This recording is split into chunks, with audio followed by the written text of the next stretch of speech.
అనేక మాసముల తర్వాత ఈ ప్రాంతంలో ఈ తరగతి జరుగుటకు మీరు చూపినటువంటి కృప కొరకు కృతజ్ఞతలు చెల్లిస్తూ తండ్రి, పునః ప్రారంభించినటువంటి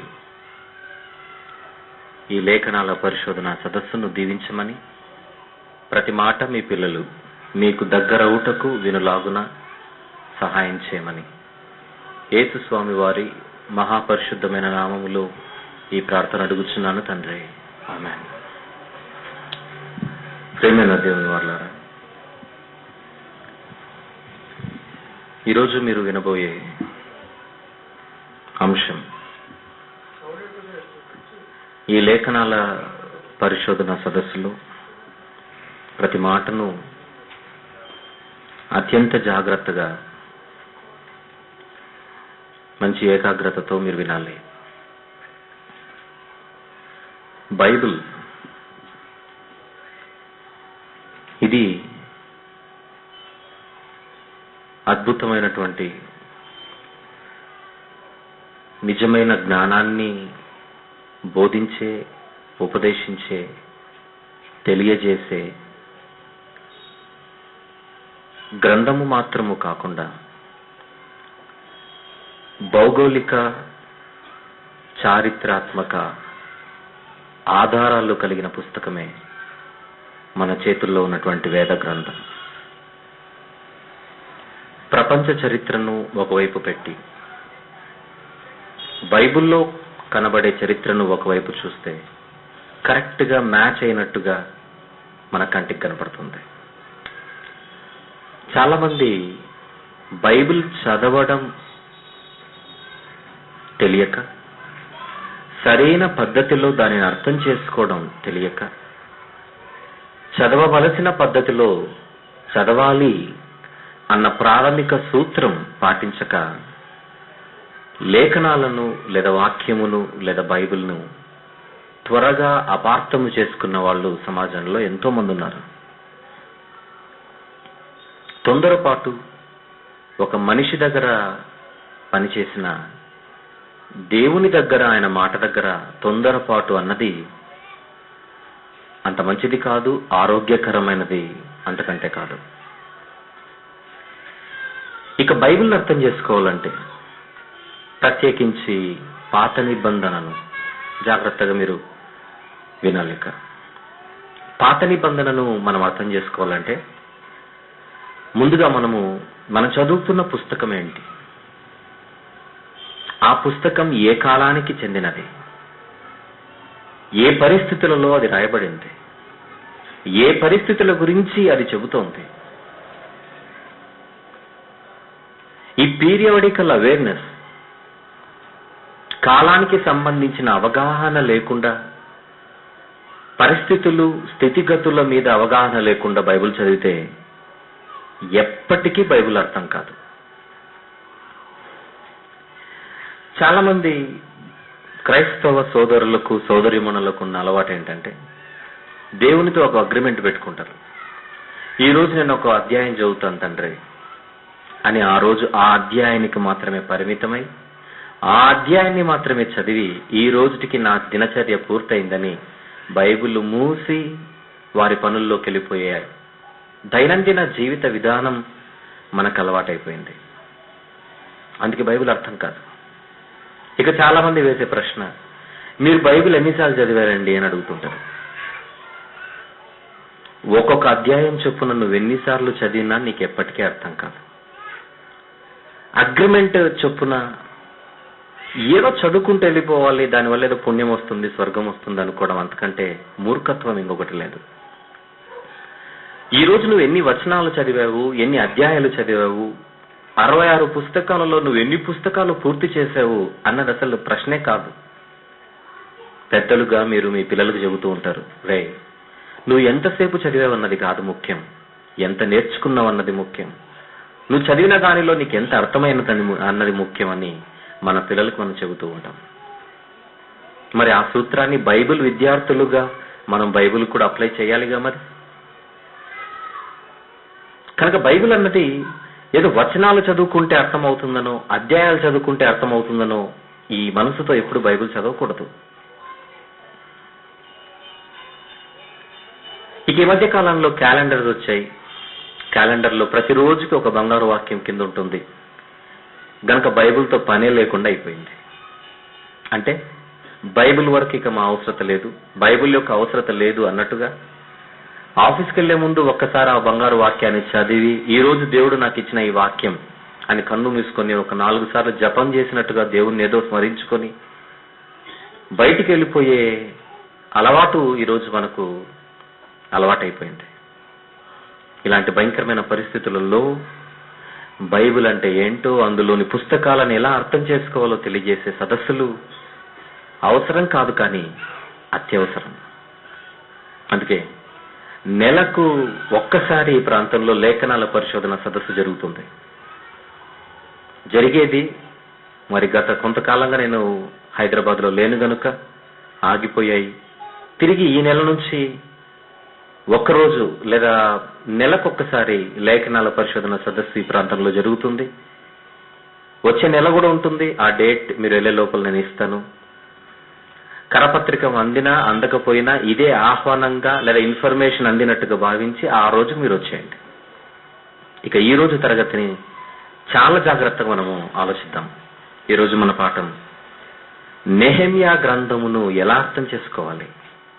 నెహెమ్యా గ్రంథమును, పాత నిబంధనలోని ఈ పుస్తకాన్ని, 13 అధ్యాయాలు కలిగినటువంటి పుస్తకాన్ని ఎలా మనము పఠించాలి, ఎలా మనము ధ్యానించాలి, ఎలా మనము దానిని అర్థం చేసుకోవాలి.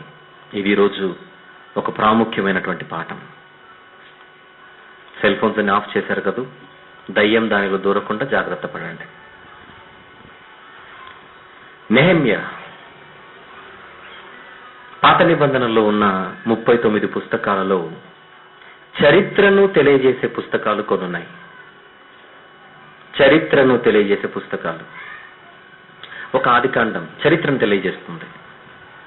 నిర్గమ, అది కూడా ఇశ్రాయేలీల నిర్గమము చరిత్ర గురించి తెలియజేస్తుంది. న్యాయాధిపతులు, రక్షకుల గురించి తెలియజేస్తుంది పుస్తకం. అది చరిత్ర, రాజుల చరిత్ర చేసే గ్రంథం ఒకటి. దినవృత్తాంతములలో కూడా రాజుల చరిత్ర మనం చూడగలం. అలా చరిత్రను ప్రత్యేకించి ప్రవక్తల ప్రవచనాలున్న గ్రంథాలు ఉన్నాయి. ఉదాహరణకు కీర్తనలు తీసుకుంటే అందులో గాయకులు రాసినటువంటి లేదా రచయితలు రాసినటువంటి, గొప్ప గొప్ప కవులు రాసినటువంటి, పరిశుద్ధాత్మ ప్రేరేపితులై రాసినటువంటి కీర్తనలను మనం చూడగలం. సామెతల గ్రంథం ఉందనుకోండి, అది చరిత్రను తెలియజేసే పుస్తకం కాదు. అది పరలోకానికి నడిపించుటకు దైవ సూక్తులను తెలియజేసే పుస్తకం సామెతల గ్రంథం. అలాగే ప్రవక్తల గ్రంథాలు ఉన్నాయి. ఇర్మియా గ్రంథం, యెషయా గ్రంథం ఏవైతే ఉన్నాయో ఇవన్నీ ప్రవచనాలు, భవిష్యత్తును సూచించే ఎన్నో మాటలు కలిగినటువంటి పుస్తకాలు. పాత నిబంధనలో వింటున్నారు కదా అందరూ, నేను వెళ్ళిపోయాను, పాఠంలో దిగిపోయాను. పాత నిబంధనలో ఉన్న పుస్తకాలు చదువుతున్నప్పుడు ఇంతకు నువ్వు ఏ పుస్తకాన్ని చదువుతున్నావు? ప్రవచనాలు కలిగిన పుస్తకమా? నీతి సూక్తులు కలిగినటువంటి సామెతల లాంటి దైవోపదేశములు, దైవ సూక్తులు కలిగిన పుస్తకం చదువుతున్నావా? ముందు నువ్వు ఏ పుస్తకాన్ని చదువుటకు సెలెక్ట్ చేసుకున్నావో ఆ పుస్తకం పైన నీకు ఒక అవగాహన రావాలి ముందు. అందులో హిస్టరీని, చరిత్రను తెలియజేసే పుస్తకాలు ఉన్నాయి. పాత నిబంధనలో చరిత్రను తెలియజేసే పుస్తకాలలో చిట్ట చివరి పుస్తకమే ఈరోజు మనం మాట్లాడుకుంటున్న నెహెమ్యా గ్రంథం. పాత నిబంధనలో చరిత్రను తెలియజేసే, మలాకి గ్రంథం ఉంది కదండి చివరిన, చిట్ట చివరి అది కదా అని అనకూడదు మీరు. చరిత్రను తెలియజేసే చివరి గ్రంథమే నెహెమ్యా గ్రంథం. ఇది మైండ్లో ఉంచాలి జాగ్రత్తగా. ఇకపోతే నెహెమ్యా గారి సమకాలికులు బైబిల్లో, నెహెమ్యా గారితో పాటు సమకాలికులుగా ప్రముఖులైనటువంటి వారు ఎవరు అనేది కూడా మనకు అవసరం కనుక చెబుతున్నాను. నెహెమ్యా గారితో పాటు ఆయనతో సమకాలికుడు ఎజ్రా గారు. నెహెమ్యా, ఎజ్రా గారితో పాటు సమకాలికులు హగ్గయి గారు. బైబిల్లో హగ్గయి గ్రంథం ఉంది కదా, హగ్గయి పుస్తకం ఉందిగా, ప్రవక్త అయిన హగ్గయి పుస్తకం ఉంది కదా. హగ్గయి కూడా నెహెమ్యా గారి సమకాలికుడు. అలాగే జకర్యా గారు. చెప్పండి ఎవరెవరు ప్రముఖులు? నెహెమ్యా గారు, ఎజ్రా గారు, హగ్గయి గారు, తర్వాత జకర్యా గారు. వీళ్ళందరూ కూడా సమకాలికులు. ఒక వయసులో కూడా ఒక 10 సంవత్సరాలు అటో ఇటో ఉండొచ్చేమో గాని వీళ్ళందరూ ఏకకాలములో బ్రతికినటువంటి వారు, ఏకకాలములో దేవుని కొరకు పనిచేసినటువంటి వారు. ఇక నెహెమ్యా గారి తర్వాత చిట్ట చివరగా ప్రవక్తగా ఇశ్రాయేలులో పనిచేసిన వాడు, యూదులలో పనిచేసిన వాడు మలాకి గారు. ఆయన చిట్ట చివరి ప్రవక్త. ఈయన కూడా సమకాలికుడే, మలాకి గారు కూడా సమకాలికుడే. నెహెమ్యా గారి తర్వాత ఆయన పరిచర్య కంటిన్యూ అవుతుంది. ఓవరాల్ గా మనం 5గురిని చూడగలం. బైబిల్లో ఉన్నటువంటి ప్రముఖులలో 5 మందిని సమకాలికులుగా మనం గుర్తించగలం. జకర్యా గారు, హగ్గై గారు, ఎజ్రా గారు, నెహెమ్యా గారు అండ్ మలాకి గారు. వీళ్ళందరూ ఆల్మోస్ట్ ఒక 5-10 సంవత్సరాల తేడా లేదా 15, ఆల్మోస్ట్ వీళ్ళందరూ ఏకకాలంలో బ్రతికినటువంటి, ఏకకాలంలో దేవుని కొరకు పనిచేసినటువంటి దైవజనులు. అయితే ఒక జకర్యా గారు కానీ, ఒక హగ్గై గారు కానీ, ఒక మలాకి గారు కానీ, మలాకి గారు నెహెమ్యా చర్యలు అయిపోయిన తర్వాత వచ్చినవాడు, ఫర్ యువర్ ఇన్ఫర్మేషన్. ప్రత్యేకించి హగ్గై గారు కానీ, జకర్యా గారు కానీ వీళ్ళిద్దరూ ప్రవక్తలు. ఎజ్రా గారు మాత్రం ఆయన ఒక శాస్త్రి, అంటే ధర్మశాస్త్రములో అద్భుతమైన పట్టు కలిగినటువంటి ఒక స్కాలరే ఎజ్రా గారు. అంటే వాళ్ళ క్యాడర్స్ చెబుతున్నాను. ప్రవక్త అంటే భవిష్యత్తుని చెప్పేవాడు. ఎజ్రా గారు భవిష్యత్తుని చెప్పేవాడు కాదు, ఉన్న వాక్యాన్ని పఠించి పరిశోధించి చక్కగా ఉపదేశించి జనులకు బోధించే బాధ్యత కలిగిన వాడే ఎజ్రా గారు. హగ్గై గారు, జకర్యా గారు ఎవరు? వీళ్ళిద్దరు ప్రవక్తలు. అంటే దేవుడు డైరెక్ట్ గా వీళ్ళతో కాంటాక్ట్ లో ఉంటాడు. పలాంటి వెళ్ళి దూతల ద్వారా వాళ్ళతో చెప్పించి, లేదా దర్శనముల ద్వారా వాళ్ళతో చెప్పించి, మీరు వాళ్ళకెళ్ళి నా మాటకి ఈ మాట తెలియజేయండి అని చెబితే తెలియజేసే క్యాడర్ ఉన్నటువంటి వాళ్ళే జకర్యా అండ్ హగ్గై. డిఫరెన్సెస్ అర్థమవున్నాయి వీళ్ళ పరిచర్యలు. ఎజ్రా గారు మాత్రం ధర్మశాస్త్రాన్ని బోధించి ఉపదేశించి అర్థము చెప్పి భావాన్ని తెలియజేసి వాక్యాన్ని నేర్పించే బాధ్యత ఉన్నటువంటి ఒక బోధకుడే ఎజ్రా గారు. అయితే నెహెమ్యా గారు ఒక బోధకుడు కాదు, ఒక ఉపదేశకుడు కాదు, ఒక ప్రవక్త కూడా కాదు. ఆయన ఒక ప్రభుత్వ ఉద్యోగి. ఆయన ఒక ప్రభుత్వ ఉద్యోగి. అయితే జరిగిన చరిత్రలో కొన్ని విషయాలు ముందుగా మీకు తెలియాలి, పుస్తకం చదివే ముందుగా. ఇశ్రాయేలీయులను దేవుడు ఐగుప్తు నుంచి కనానుకు నడిపిస్తాడు, తెలుసు చరిత్ర. ఆయన ఎంత ప్రేమించాడో ఆయనంత బాధ పెట్టిన చరిత్ర ఇశ్రాయేలీయులది. అరణ్యంలో అడుగడుగున ఆయనను బాధ పెట్టారు. ఒక దూడను చేసుకుని మమ్మల్ని నడిపిస్తున్నది ఇదే అని ఆ దూడకు ఓటేశారు కొద్ది రోజుల్లో. ఆయన వీటన్నిటిని సహించి భరించి దేవుడు కనానుకి నడిపించాడు. బ్రీఫ్ అప్ చేస్తున్నాను హిస్టరీ. వెళ్ళిన తర్వాత కొద్ది రోజుల్లోనే దేవుని మర్చిపోతారు తర్వాత తరాలు. అప్పుడు తిరిగి ఎంతో మంది జనాంగాలకు వీరు దాసులుగా మారిపోతారు. అందులో మోయాబీయులు, కనాను దేశస్థులు, మిద్యానీయులు, అమ్మోనీయులు, ఇంకా ఫిలిస్తీయులు, వీళ్ళందరికీ వీళ్ళు తిరిగి చెరలోనికి వెళ్ళిపోతారు. అప్పుడు కూడా వారిని రక్షించుటకు న్యాయాధిపతులను పుట్టిస్తాడు దేవుడు. ఒక ఏహూదు, ఒక దెబోరా, ఒక గిద్యోను, ఒక యెఫ్తా, ఒక సంసోను, ఇలాంటి న్యాయాధిపతులను పుట్టించి వీరిని రక్షిస్తాడు చరిత్రలో. కొద్ది కాలానికి ఇంత దేవుడు చేసినా దేవుని గుర్తించగా మాకు ఒక రాజు కావాలని మూర్ఖంగా అడిగేశారు దేవుణ్ణి. దేవుడు సరే అయినప్పటికీ సౌలునిస్తాడు. తర్వాత దావీదు గారు వస్తారు, తర్వాత సొలొమోను గారు వస్తారు. సొలొమోను గారి తర్వాత అతని కొడుకు రెహబాము. మూర్ఖులలో మొట్టమొదటి వాడు రెహబాము. ఒకవేళ మూర్ఖుల సంఘానికి అధ్యక్షుడు ఎవరని అడిగితే రెహబాము అని మీరు పేరు చెప్పచ్చు. అంత మూర్ఖుడు సొలొమోను. అంత మహాజ్ఞాని కడుపున పుట్టిన పండిత పుత్ర పామర ఈ రెహబాము. ఇతడు చేసిన తప్పుకు ఇశ్రాయేలీల జనాంగం 12 గోత్రాలు ఏవైతే ఉన్నాయో ఆ 2 కూడా విభజింపబడతాయి. యూదా బెన్యామీనులు ఒక గ్రూపుగా, మిగిలిన 10 గోత్రాలు కూడా మరొక గ్రూపుగా డివైడ్ అయిపోయి ఇశ్రాయేలీల రాజ్యం ఒకటిగా, యూదా రాజ్యం ఒకటిగా డివైడ్ అయిపోతుంది. ఎవరి కాలంలో? రెహబాము కాలంలో.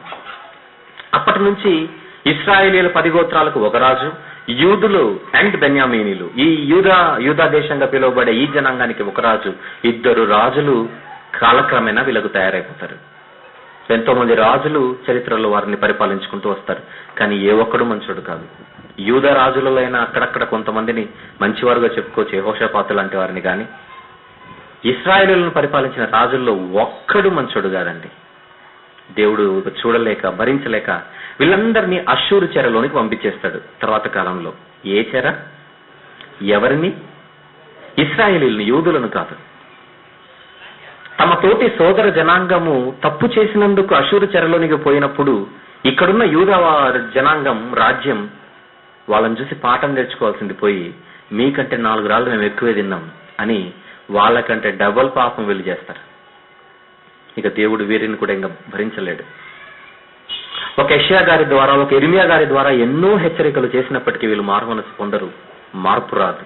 అప్పుడు వీళ్ళందరినీ బబులోను చెరలోనికి పంపించేస్తారు. ఇది మీకు అర్థం కావాలి. ఇశ్రాయేలీలందరినీ ముందు అష్షూరు చెరలోనికి, తప్పును వదులుకునే పరిస్థితి లేదు కనుక యూదులందరినీ ఎక్కడికి పంపించేశాడు? బబులోను చెరలోనికి పంపించేశాడు. ఈ బబులోను రాజ్యాధినేత చక్రవర్తి నెబుకద్నెజరు. ఆ కాలంలోనే దానియేలు గారు వెళ్ళిపోతారు చెరలోనికి. దానియేలు గారు లాంటి మహాప్రవక్త, గొప్పవాడు, జ్ఞాని వెళ్ళిపోతాడు. ఆ తర్వాత యెహెజ్కేలు గారు కూడా చెరలోనికి పట్టబడతాడు. వీళ్ళందరూ ప్రవక్తలు. అయితే ఇర్మియా గారి ద్వారా దేవుడు ఒక ప్రవచనాన్ని చెప్పించింటాడు. ఏమనంటే, మీరు చెరలోనికి వెళ్ళిపోతారు, అయితే 70 సంవత్సరాలు మీరు చెరలో ఉండాలి. ఎంతకాలం? 70 సంవత్సరాలు మీరు చెరలో ఉండాలి.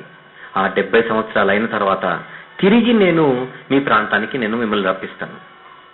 అది దేవుడు ఇర్మియా గారి ద్వారా చేసినటువంటి వాగ్దానం. ఇకపోతే బబులోను దేశస్థులు, బబులోను రాజు ఇశ్రాయేలీయుల మీద దండెత్తి వారిని స్వాధీనపరుచుకున్న కాలం క్రీస్తు పూర్వం 586. క్రీస్తు పూర్వం 586. ఒకసారి మరి బబులోను చెరలోనికి వెళ్ళిపోయిన సందర్భాన్ని బైబిల్లో చూద్దాం. దినవృత్తాంతముల 2వ గ్రంథం. దినవృత్తాంతముల 2వ గ్రంథం కొంచెం త్వరగా తీయండి. 36వ అధ్యాయము, అది చివరి అధ్యాయము. 19వ వచనమును, 18, 19 వచనములు నేను చదువుతానండి. 17 నుంచి చదువుతాను. 2వ దినవృత్తాంతములు 36వ అధ్యాయము 17 నుంచి చూద్దాం. తీసారా? రైట్. ఆయన వారి మీదికి కల్దీయుల రాజును రప్పించగా, కల్దీయులు అనగా బబులోనీయులు. ఈరోజు ఇరాక్ అన్న దేశం ఎక్కడైతే ఉందో ఆ దేశస్థులు ఆ రోజు కల్దీయుల రాజును రప్పింపగా, అతడు వారికి పరిశుద్ధ స్థలముగానున్న మందిరములోనే వారి యవ్వనులను ఖడ్గము చేత సంహరించెను. ఎంత భయంకరం ఆలోచించండి. అతడు యవ్వనుల ఎందైనను, యువతుల ఎందైనను, ముసలివారందైనను, నెరసిన వెంట్రుకలు గల వారి ఎందైనను కనికరము చూపలేదు. దేవుడు వారినందరినీ అతని చేతికి అప్పగించెను చేసిన పాపానికి. తర్వాత, మరియు బబులోను రాజు పెద్దనేమి చిన్ననేమి దేవుని మందిరపు ఉపకరణములన్నిటినీ, యెహోవా మందిరపు నిధులలోనిదేమి, రాజు నిధులలోనిదేమి, అధిపతుల నిధులలోనిదేమి దొరికిన ద్రవ్యమంతయు బబులోనుకు తీసుకుని పోయాను. మీకు ఇన్ఫర్మేషన్ అర్థం కావాలి కదా, చదివిస్తున్నాను. అందుకే అదియుగాక కల్దీయులు దేవుని మందిరమును తగులబెట్టి, యెరూషలేము మందిరమును తగులబెట్టి, యెరూషలేము ప్రాకారమును పడగొట్టి, దేనిని పడగొట్టి? యెరూషలేము మందిరం వేరు, యెరూషలేము ప్రాకారం వేరు. యెరూషలేం మందిరం అంటే టెంపుల్, ప్రాకారం అంటే యెరూషలేం పట్టణము చుట్టూ శత్రువుల లోనికి రాకుండా కంచు కోటగా దేన్నైతే వీళ్ళు గోడగా కట్టుకొని ఉంటారో అది ప్రాకారం. మందిరమును తగలబెట్టాడు, ప్రాకారమును పడగొట్టాడు. మందిరమును తగలబెట్టాడు, ప్రాకారమును పడగొట్టాడు. చాలా ఇంపార్టెంట్ ఈ 2 పాయింట్స్, అందుకే మీరు మైండ్ లో పెట్టుకోవాలి. మందిరమును తగులబెట్టాడు, ప్రాకారమును పడగొట్టాడు. దాని యొక్క నగరులనన్నిటినీ కాల్చివేసిరి, దానిలోని ప్రశస్తమైన వస్తువులనన్నిటినీ బొత్తిగా పాడు చేసిరి. ఖడ్గము చేత హతులు కాకుండా తప్పించుకున్న వారిని అతడు బబులోనికి తీసుకుని వెళ్ళిపోయాడు. చనిపోయిన వారిని వదిలేశాడు శవాలుగా, మిగిలిన వారిని తీసుకుని వెళ్ళిపోయాడు చెరలోనికి. రాజ్యము పారసీకుల దగు వరకు వారు అక్కడనే ఉండి అతనికిని, అతని కుమారులకును దాసులైరి. 21వ వచనం, యిర్మీయా ద్వారా పలుకబడిన యెహోవా మాట నెరవేరుటకై విశ్రాంతి దినములను దేశం అనుభవించు వరకు ఇది సంభవించెను. దేశము పాడుగానున్న 70 సంవత్సరముల కాలము అది విశ్రాంతి దినములను అనుభవించలేదు. సందర్భం అర్థమైందా మీకు? ఇప్పుడు ఏదో నేనేదో కథ చెప్పినట్టు కాకుండా బైబిల్లో ఉన్న సందర్భాన్ని బ్రీఫ్ అప్ చేశాను ఇంతసేపు మీకు. బబులోను చెరలోనికి వెళ్ళిపోయారు నెబుకద్నెజరు. తర్వాత అతని కుమారులు పరిపాలించారు. బబులోను అనగానే మీకు ఇప్పుడు నేను ఒక మెటీరియల్, ఒక షీట్ ఇచ్చాను చూడండి. అందులో యెరూషలేం ఎక్కడుంది, బాబిలోన్ ఎక్కడుందో చూడండి. మీకు 2 ఇమేజెస్, 2 పిక్చర్స్ కనపడతాయి మీకు అక్కడ. రైట్, పైన ఉన్న దాంట్లో యెరూషలేం ఎక్కడుంది, ఎడమ వైపు ఉంటుంది మీకు, లెఫ్ట్ లో ఉందా. బాబిలోన్ ఎక్కడుంది, మీకు కుడివైపు ఉంది. బాబిలోన్, ఇంగ్లీష్ లో బాబిలోన్ అంటాం, తెలుగులో బబులోను. బబులోనికి యెరూషలేంకి మధ్యలో ఆ తెల్ల ప్రదేశం ఉందే, అక్కడ యూఫ్రటీస్ నది ప్రవహిస్తూ ఉంటుంది. ప్రత్యేకించి బాబిలోనికి దగ్గరలో యూఫ్రటీస్ నది, మీ పైన యూఫ్రటీస్ రివర్ అని కనపడుతుంది చూడండి అక్కడ, యూఫ్రటీస్ రివర్. రైట్, ఇప్పుడు ఎవరు ఎక్కడికి వచ్చారు? బబులోను రాజ్యానికి చక్రవర్తి అయిన నెబుకద్నెజరు ఆధ్వర్యంలో యెరూషలేం మీద అటాక్ జరిగింది. అక్కడ నుంచి వాళ్ళందరినీ ఎక్కడ తీసుకొని వెళ్ళిపోయాడు? బబులోను తీసుకొని వెళ్ళిపోయాడు. యెరూషలేం పరిస్థితి ఏమైపోయింది? మందిరము తగులబడింది, ప్రాకారము పడగొట్టబడింది. ఎంతకాలం అలా ఉండాలని దేవుడు నియమించాడు? 70 సంవత్సరాలు. ఎవరి ద్వారా తెలియజేశాడు? యిర్మీయా గారి ద్వారా. యిర్మీయా 25వ అధ్యాయం తర్వాత ఇంటికి వెళ్ళిన తర్వాత చదవండి, అక్కడ మీకు ఇది కనపడుతుంది. యిర్మీయా గ్రంథం 25లో ఈ ప్రవచనం ఉంటుంది. క్లియర్? Very good. అయితే ఈ బబులోను రాజ్యపు అధినేత ఎవరైతే ఉన్నారో నెబుకద్నెజరు, ఇతడికి కొద్ది రోజులైన తర్వాత కొమ్ములు వచ్చేస్తాయి. ఎందుకు? అబ్బా, నా అంత మొనగాడు ఈ ప్రపంచంలో ఎవరు లేరు. ఎప్పుడైతే కొమ్ములు పెరిగాయో పరలోకం ఉందన్న దేవుడు ఎరిచి ఒరే నువ్వు చాలా ఎక్స్ట్రా చేస్తున్నావు కనుక నువ్వు కొద్ది కాలం పాటు గడ్డి తినాలి అని చెప్పాడు. గడ్డే తిన్నాడు, నిజంగానే గడ్డి తిన్నాడు. ఆ తర్వాత అతని కుమారులు పరిపాలించారు. అప్పటికి దానియేలు గారు అక్కడే ఉన్నారు. చివరిగా బెల్షస్సరు అన్న నెబుకద్నెజరు కుమారుడు చివరిగా ఈ ప్రపంచాన్ని పరిపాలించిన అనేక ప్రాంతాలకు రాజ్యాధినేతగా ఉన్నటువంటి వాడు నెబుకద్నెజరు కుమారుడు.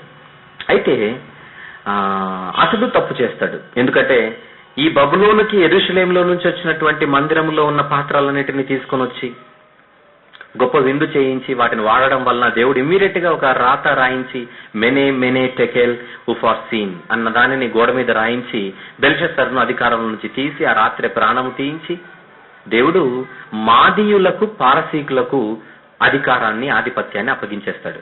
అప్పటికి ఇంకా ఎవరు బ్రతికే ఉన్నారు? దానియేలు గారు ఉన్నారు. ఎవరి చేతుల్లోనికి ఆధిపత్యం వెళ్ళిపోయింది చెప్పండి? బబులోనీయుల తర్వాత ఎక్కడికి వెళ్ళిపోయారు? ఇదంతా రాజ్యం అంతా ఎవరి చేతిలోకి వచ్చేసింది? మాదీయులు, పారసీకులు. ఇద్దరు వేరు తెగలకు చెందిన వాళ్ళైనప్పటికీ ఇద్దరు కలిసి జాయింట్ గా మరి వారు పనిచేసినట్టుగా మనం చరిత్రలో చూడగలం. దీనినే మిడో పర్షియన్ కింగ్డమ్ అని అంటారు. మిడో పర్షియన్ కింగ్డమ్, మాదీయులు, పారసీకులు. ఎంతో మంది మాదీయ రాజు ఉన్నాడు. ఆ తర్వాత పారసీకుల రాజులు. ముందు మాదీయులు ముందుగా రాజ్యాన్ని చేజిక్కించుకుంటారు. తర్వాత నిదానంగా పారసీకులు కూడా వచ్చేస్తారు. పారసీకుల ఎంట్రెన్స్ అవుతుంది. పారసీకులు ఇంగ్లీష్ లో పర్షియన్స్ అని అంటాం. ఈ రోజు దాని పేరు ఇరాన్. ఒకప్పుడు పర్షియా అన్న పేరు కలిగినటువంటి పేరు ఈ రోజు మనం దానిని ఇరాన్ దేశంగా పిలుచుకుంటున్నాం. బబులోన్ అనగానే ఇరాక్, పర్షియా అనగానే ఇరాన్. ఈ రోజు పేర్లు మారాయి దానికి. క్లియర్ చరిత్ర? రైట్.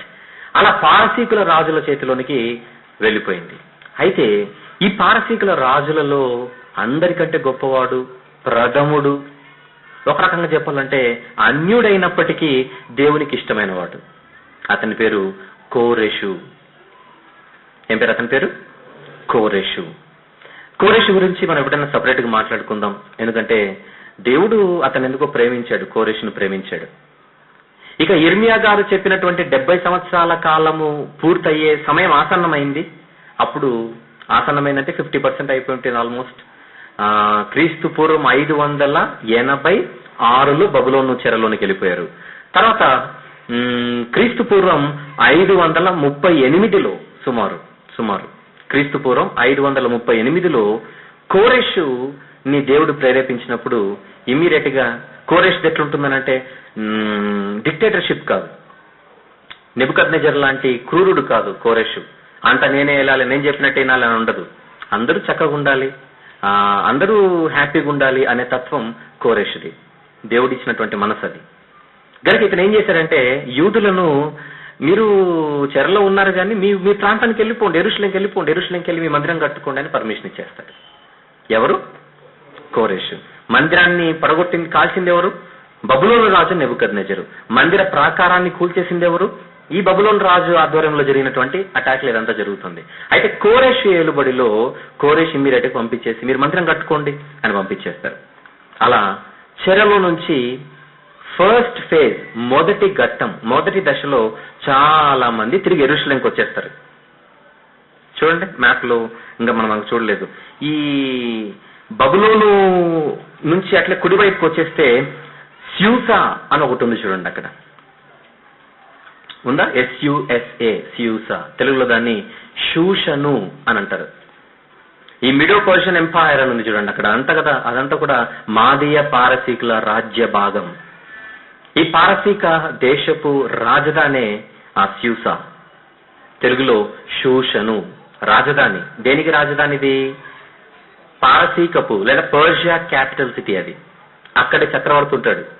ఈ కోరెష్ ఎక్కడున్నాడు అనుకుంటున్నారు? అక్కడ ఉన్నాడు కోరెష్. అక్కడ ఉండి, ఢిల్లీలో ఉండి ఎలాగైతే కేంద్ర ప్రభుత్వం పనిచేస్తుందో ఆ షూషను కోటలో ఉండి, కోట ఉంటుంది అక్కడ అతనికి, రాజుగారి కోట. అక్కడ ఉండి అనేక ప్రాంతాలను పరిపాలిస్తున్నాడు కోరెషు. అప్పుడు ఏం చేస్తారంటే, ఇదిగో ఈ బబులోను, తర్వాత ఈ మాదీయ పారసీక ప్రాంతాలలో ఎక్కడెక్కడైతే యూదులు ఉన్నారో మీరందరూ మీ ప్రాంతంకి వెళ్ళిపోండి. వీళ్ళ ప్రాంతం ఏ ప్రాంతం? యెరూషలేంకి వెళ్ళిపోయి కాల్చబడినటువంటి మీ యెరూషలేం మందిరంను కట్టుకోండి అని పర్మిషన్ ఇచ్చేస్తాడు. అప్పుడు సుమారు క్రీస్తుపూర్వం 538లో మొట్టమొదటి ఫస్ట్ గ్రూప్, ఎందుకంటే 3 దఫాలుగా వస్తారు చెరలో నుంచి, అందులో మొదటి దఫాగా ఫస్ట్ ఫేజ్ గా వీళ్ళందరూ వచ్చేస్తారు. ఎక్కడికి వచ్చేస్తారు? యెరూషలేంకి వచ్చేస్తారు. యెరూషలేంకి వచ్చి ఎప్పుడు బయలుదేరుతారు? క్రీస్తుపూర్వం 538లో బయలుదేరుతారు. కానీ మనలాగా అప్పట్లో ఫ్లైట్స్ లేవుగా, దేశం నుంచి దేశంకి వెళ్ళాలంటే ఏరోప్లేన్స్ లేవు. అలాగని ఏదో పెద్ద స్పీడ్కి వెళ్ళేటువంటి ట్రాన్స్పోర్ట్ మోడ్స్, ఫెసిలిటీస్ అంటే ఏమీ లేవు. ఏదో పశువుల మీద ఎక్కి రావాలి, సంవత్సరాల తరబడి వాళ్ళకు టైం పట్టేది అక్కడ నుంచి రావాలంటే. కనుక మరి వీళ్ళు చాలా కాలము ప్రయాణం చేసి చేరుకుంటారు. ఎక్కడికి? నెలల తరబడు, ఈవెన్ సంవత్సరం పట్టిందో మనకు తెలియదు కానీ వచ్చేస్తారు. ఎక్కడికి? యెరూషలేంకి వచ్చేస్తారు. యెరూషలేంకి వచ్చిన తర్వాత క్రీస్తుపూర్వం 520లో 38లో బయలుదేరిన వీరు క్రీస్తుపూర్వం 520లో మందిరాన్ని కట్టడం ప్రారంభిస్తారు. ఈ మొదటి గ్రూప్ ఎవరైతే వచ్చారో వారికి నాయకుడిగా, మరి వారిని నడిపించే వ్యక్తిగా దేవుడు ఒక వ్యక్తిని ఎన్నుకుంటాడు. అతని పేరే జెరుబ్బాబెలు. ఎవరైనా? జెరుబ్బాబెలు అన్నటువంటి ఒక వ్యక్తి చేత, ఒక అధికారి చేత యూదా దేశానికి తిరిగి కోరెషు గారు పంపించేస్తారు. అప్పుడు ఆయన ఆధ్వర్యంలో వచ్చి మందిర నిర్మాణాన్ని ప్రారంభిస్తారు. అప్పుడు ఈ యూదా దేశానికి గవర్నర్ గా జెరుబ్బాబెలును దేవుడు కోరెషు నియమిస్తాడు. జెరుబ్బాబెలు, ఈ విషయం గుర్తుపెట్టుకోండి. అలా వాళ్ళు వచ్చి 4 సంవత్సరాలలో మందిరాన్ని పూర్తి చేస్తారు. ఎంత టైం పట్టింది అంటే క్రీస్తు పూర్వము 516లో మందిరం పూర్తయిపోతుంది. ఎప్పుడు కూల్చబడింది? ఎప్పుడు తగులబెట్టబడింది? 586. ఎప్పుడు తిరిగి కట్టబడింది? 516. 86లో నుంచి 16 తీసేయండి. 86లో నుంచి 16 తీయండి. 70. ఇర్మియా గారి ద్వారా చెప్పబడిన 70 సంవత్సరాలకు తిరిగి దేవుడు మందిరాన్ని లేపించేస్తాడు. ఎవరిని ప్రేరేపించి? ఏకంగా చక్రవర్తి అయిన కోరెషు, గ్రేట్ అంటారు, సైరస్ ద గ్రేట్, ఆయనను ప్రేరేపించి జెరుబ్బాబెలు అనేటువంటి దేవుని భయభక్తులు కలిగినటువంటి మరి వ్యక్తి చేత వీళ్ళందరినీ నడిపించి వెళ్ళి ఆ మందిరానికి పునాది వేయించి మరి మందిరాన్ని పూర్తి చేయిస్తాడు దేవుడు. ఇది ఫస్ట్ గ్రూప్, అక్కడ నుంచి వచ్చేస్తారు. ఆ తర్వాత రెండవ గ్రూప్ మళ్ళీ తిరిగి బయలుదేరి వచ్చేస్తారు. ఎక్కడి నుంచి? మళ్ళీ ఆ చెరలో ఉన్నటువంటి ప్రాంతం నుంచి సెకండ్ గ్రూప్ వచ్చేస్తారు. ఆ సెకండ్ గ్రూప్ కి మరి నాయకత్వాన్ని లేకుంటే వాళ్ళందరూ నడిపించిన వ్యక్తే ఎజ్రా గారు. ఎజ్రా గారి నాయకత్వంలో సెకండ్ గ్రూప్ వచ్చేస్తారు. ఎజ్రా గారు వచ్చి ఇమ్మీడియట్ గా ఎజ్రా గారి స్ట్రెంత్ ఏంటి? వాక్యం, ధర్మశాస్త్రం. కనుక వచ్చిన వాళ్ళని మందిరం కట్టబడింది, మీ బ్రతుకులే కట్టబడలేదు కనుక మీకు వాక్యం చెప్పాలని, వాళ్ళందరికీ వాక్యం చెప్పాలని ఆయన నిర్ణయించుకుంటారు. ఒకసారి ఆ మాట చూద్దాం. ఎజ్రా గ్రంథంలో ఎజ్రా గారు వచ్చిన తర్వాత ఏం చేయాలని ఆయన నిర్ణయించుకుంటాడు. 7వ అధ్యాయము 10వ వచనం చూద్దాం. మీకు అర్థం కావడానికి ఫర్ యువర్ ఇన్ఫర్మేషన్, కోరేషు ఎంత చాలా కాలం పడుతుంది. కోరేష్ గారు వెళ్ళిపోతారు. కోరేష్ తర్వాత వచ్చినటువంటి మిగిలినటువంటి రాజులు, ఒక దర్యావేషు గాని, ఒక అహశ్వేరోషు గాని, వీళ్ళందరూ పారసీక రాజులుగా అవుతారు. మరి ఆ రాజులలో ఒక రాజే అర్తహషస్త, ఇతని పేరు, పారసీక రాజు పేరు. ఎజ్రా గారు బయలుదేరే టైంకి ఏ రాజు ఉంటాడు అక్కడ? అర్తహషస్త. కోరేష్ వెళ్ళిపోతాడు. అర్తహషస్త అనేటువంటి చక్రవర్తి పరిపాలనలో ఎజ్రా గారు వచ్చేస్తారు. ఆయన సెకండ్ గ్రూప్ ఇదంతా కూడా. 7వ వచనం చూద్దాం. 7:7 మరియు రాజైన అర్తహషస్త ఏలుబడి యందు 7వ సంవత్సరమున ఇశ్రాయేలీలు కొందరును, యాజకులు కొందరును, లేవీయులను, గాయకులను, ద్వారపాలకులను, నెతినీయులను బయలుదేరి యెరూషలేము పట్టణమునకు వచ్చిరి. రాజు ఏలుబడి యందు 7వ సంవత్సరము 5వ మాసమున ఎజ్రా యెరూషలేమునకు వచ్చెను. ఎజ్రా గారు వచ్చేశారు. ఇప్పుడు 10వ వచనంలో ఆయన ఏం చేస్తున్నాడో చూడండి. ఎజ్రా యెహోవా ధర్మశాస్త్రమును పరిశోధించి దాని చొప్పున నడుచుకొనుటకును, ఇశ్రాయేలీలకు దాని కట్టడలను విధులను నేర్పుటకును దృఢ నిశ్చయము చేసుకొనెను. ఎందుకంటే ఎలాగో మందిరం కట్టబడింది కనుక ఇక వీళ్ళకి ఏం నేర్పించాలి? ఇప్పుడు వాక్యం నేర్పించాలి అని ఎజ్రా చక్కగా వాక్యం నేర్పించడానికి సిద్ధపడతాడు. ఇది 2వ గ్రూప్. ఆ తర్వాత కొద్ది కాలానికి ఇప్పుడు మీరు ఇక్కడ చూడాలి. ఇదంతా జరిగినప్పుడు, మందిరం కట్టినప్పుడు, ఎజ్రా గారు వచ్చేసినప్పటికీ, ఇప్పుడు మీ మ్యాప్ లో, మీ చేతిలో ఉన్నటువంటి ఆ పేపర్ లో షూషను కోట దగ్గర మీరు చూడాలి. షూషను కోట, అక్కడ నెహెమ్యా గారు ఉంటారు. ఇదంతా జరుగుతున్నప్పుడు నెహెమ్యా గారు ఎక్కడున్నారు అనుకుంటున్నారు? మందిరం కట్టబడింది, ఎజ్రా గారు వెళ్ళిపోయారు. అప్పటికి కూడా ఈ షూషను కోటలో నెహెమ్యా గారు ఈ అర్తహషస్త, ఎజ్రా గ్రంథంలో మనం చూస్తున్నటువంటి ఈ అర్తహషస్త రాజు గారి దగ్గర ఇతను గిన్నెను అందించేటువంటి ఒక జాబ్, చాలా పెద్ద పోస్ట్ అది. ప్రధానమంత్రి పక్కన ఉన్నాడంటే పెద్ద పోస్టో చిన్న పోస్టో చెప్పండి. అలాంటి రాష్ట్రపతి పక్కన ఉన్నాడంటే చాలా పెద్ద పోస్ట్ అది. ఏకంగా చక్రవర్తి పక్కన ఉన్నాడనంటే నెహెమ్యా గారు చాలా పెద్ద స్థానంలో ఉన్నాడు. అది మీరు అర్థం చేసుకోవాలి. గిన్నెను అందిస్తున్నాడంటే ఏదో సర్వర్ అనుకుంటారు హోటల్లో.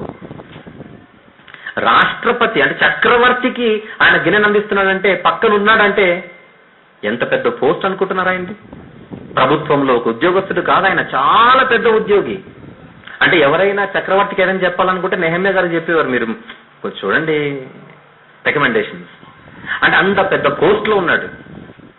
అంత పెద్ద పోస్ట్ లో ఉన్నాడనంటే ఎవరికి పడితే వాళ్ళకి ఆ పోస్ట్ ఇస్తారేంటి? ఆయనకంత క్వాలిఫికేషన్ ఉంది, ఆయనకంత స్ట్రెంగ్త్ ఉంది. ఇంకా చెప్పాలంటే ఆయన అంత నమ్మకస్తుడు. ఇప్పుడు ఒక అన్యుడు, పారసీకపు దేశపు వాడు కాదు నెహెమ్యా, వాళ్ళకి అన్యుడే. ఒక అన్యుడిని తీసుకుని వచ్చి చక్రవర్తి తన పక్కన పెట్టుకున్నాడనంటే, చక్రవర్తి పక్కన అతనికి పోస్ట్ ఉందనంటే అతని నమ్మకంలో ఎంత గొప్పవాడు, క్యారెక్టర్లో ఎంత గొప్పవాడు, ఎబిలిటీలో, సామర్థ్యంలో ఎంత గొప్పవాడే ఉంటాడు చెప్పండి. అందుకే పక్కనే, చక్రవర్తి పక్కనే ఈయనున్నాడు.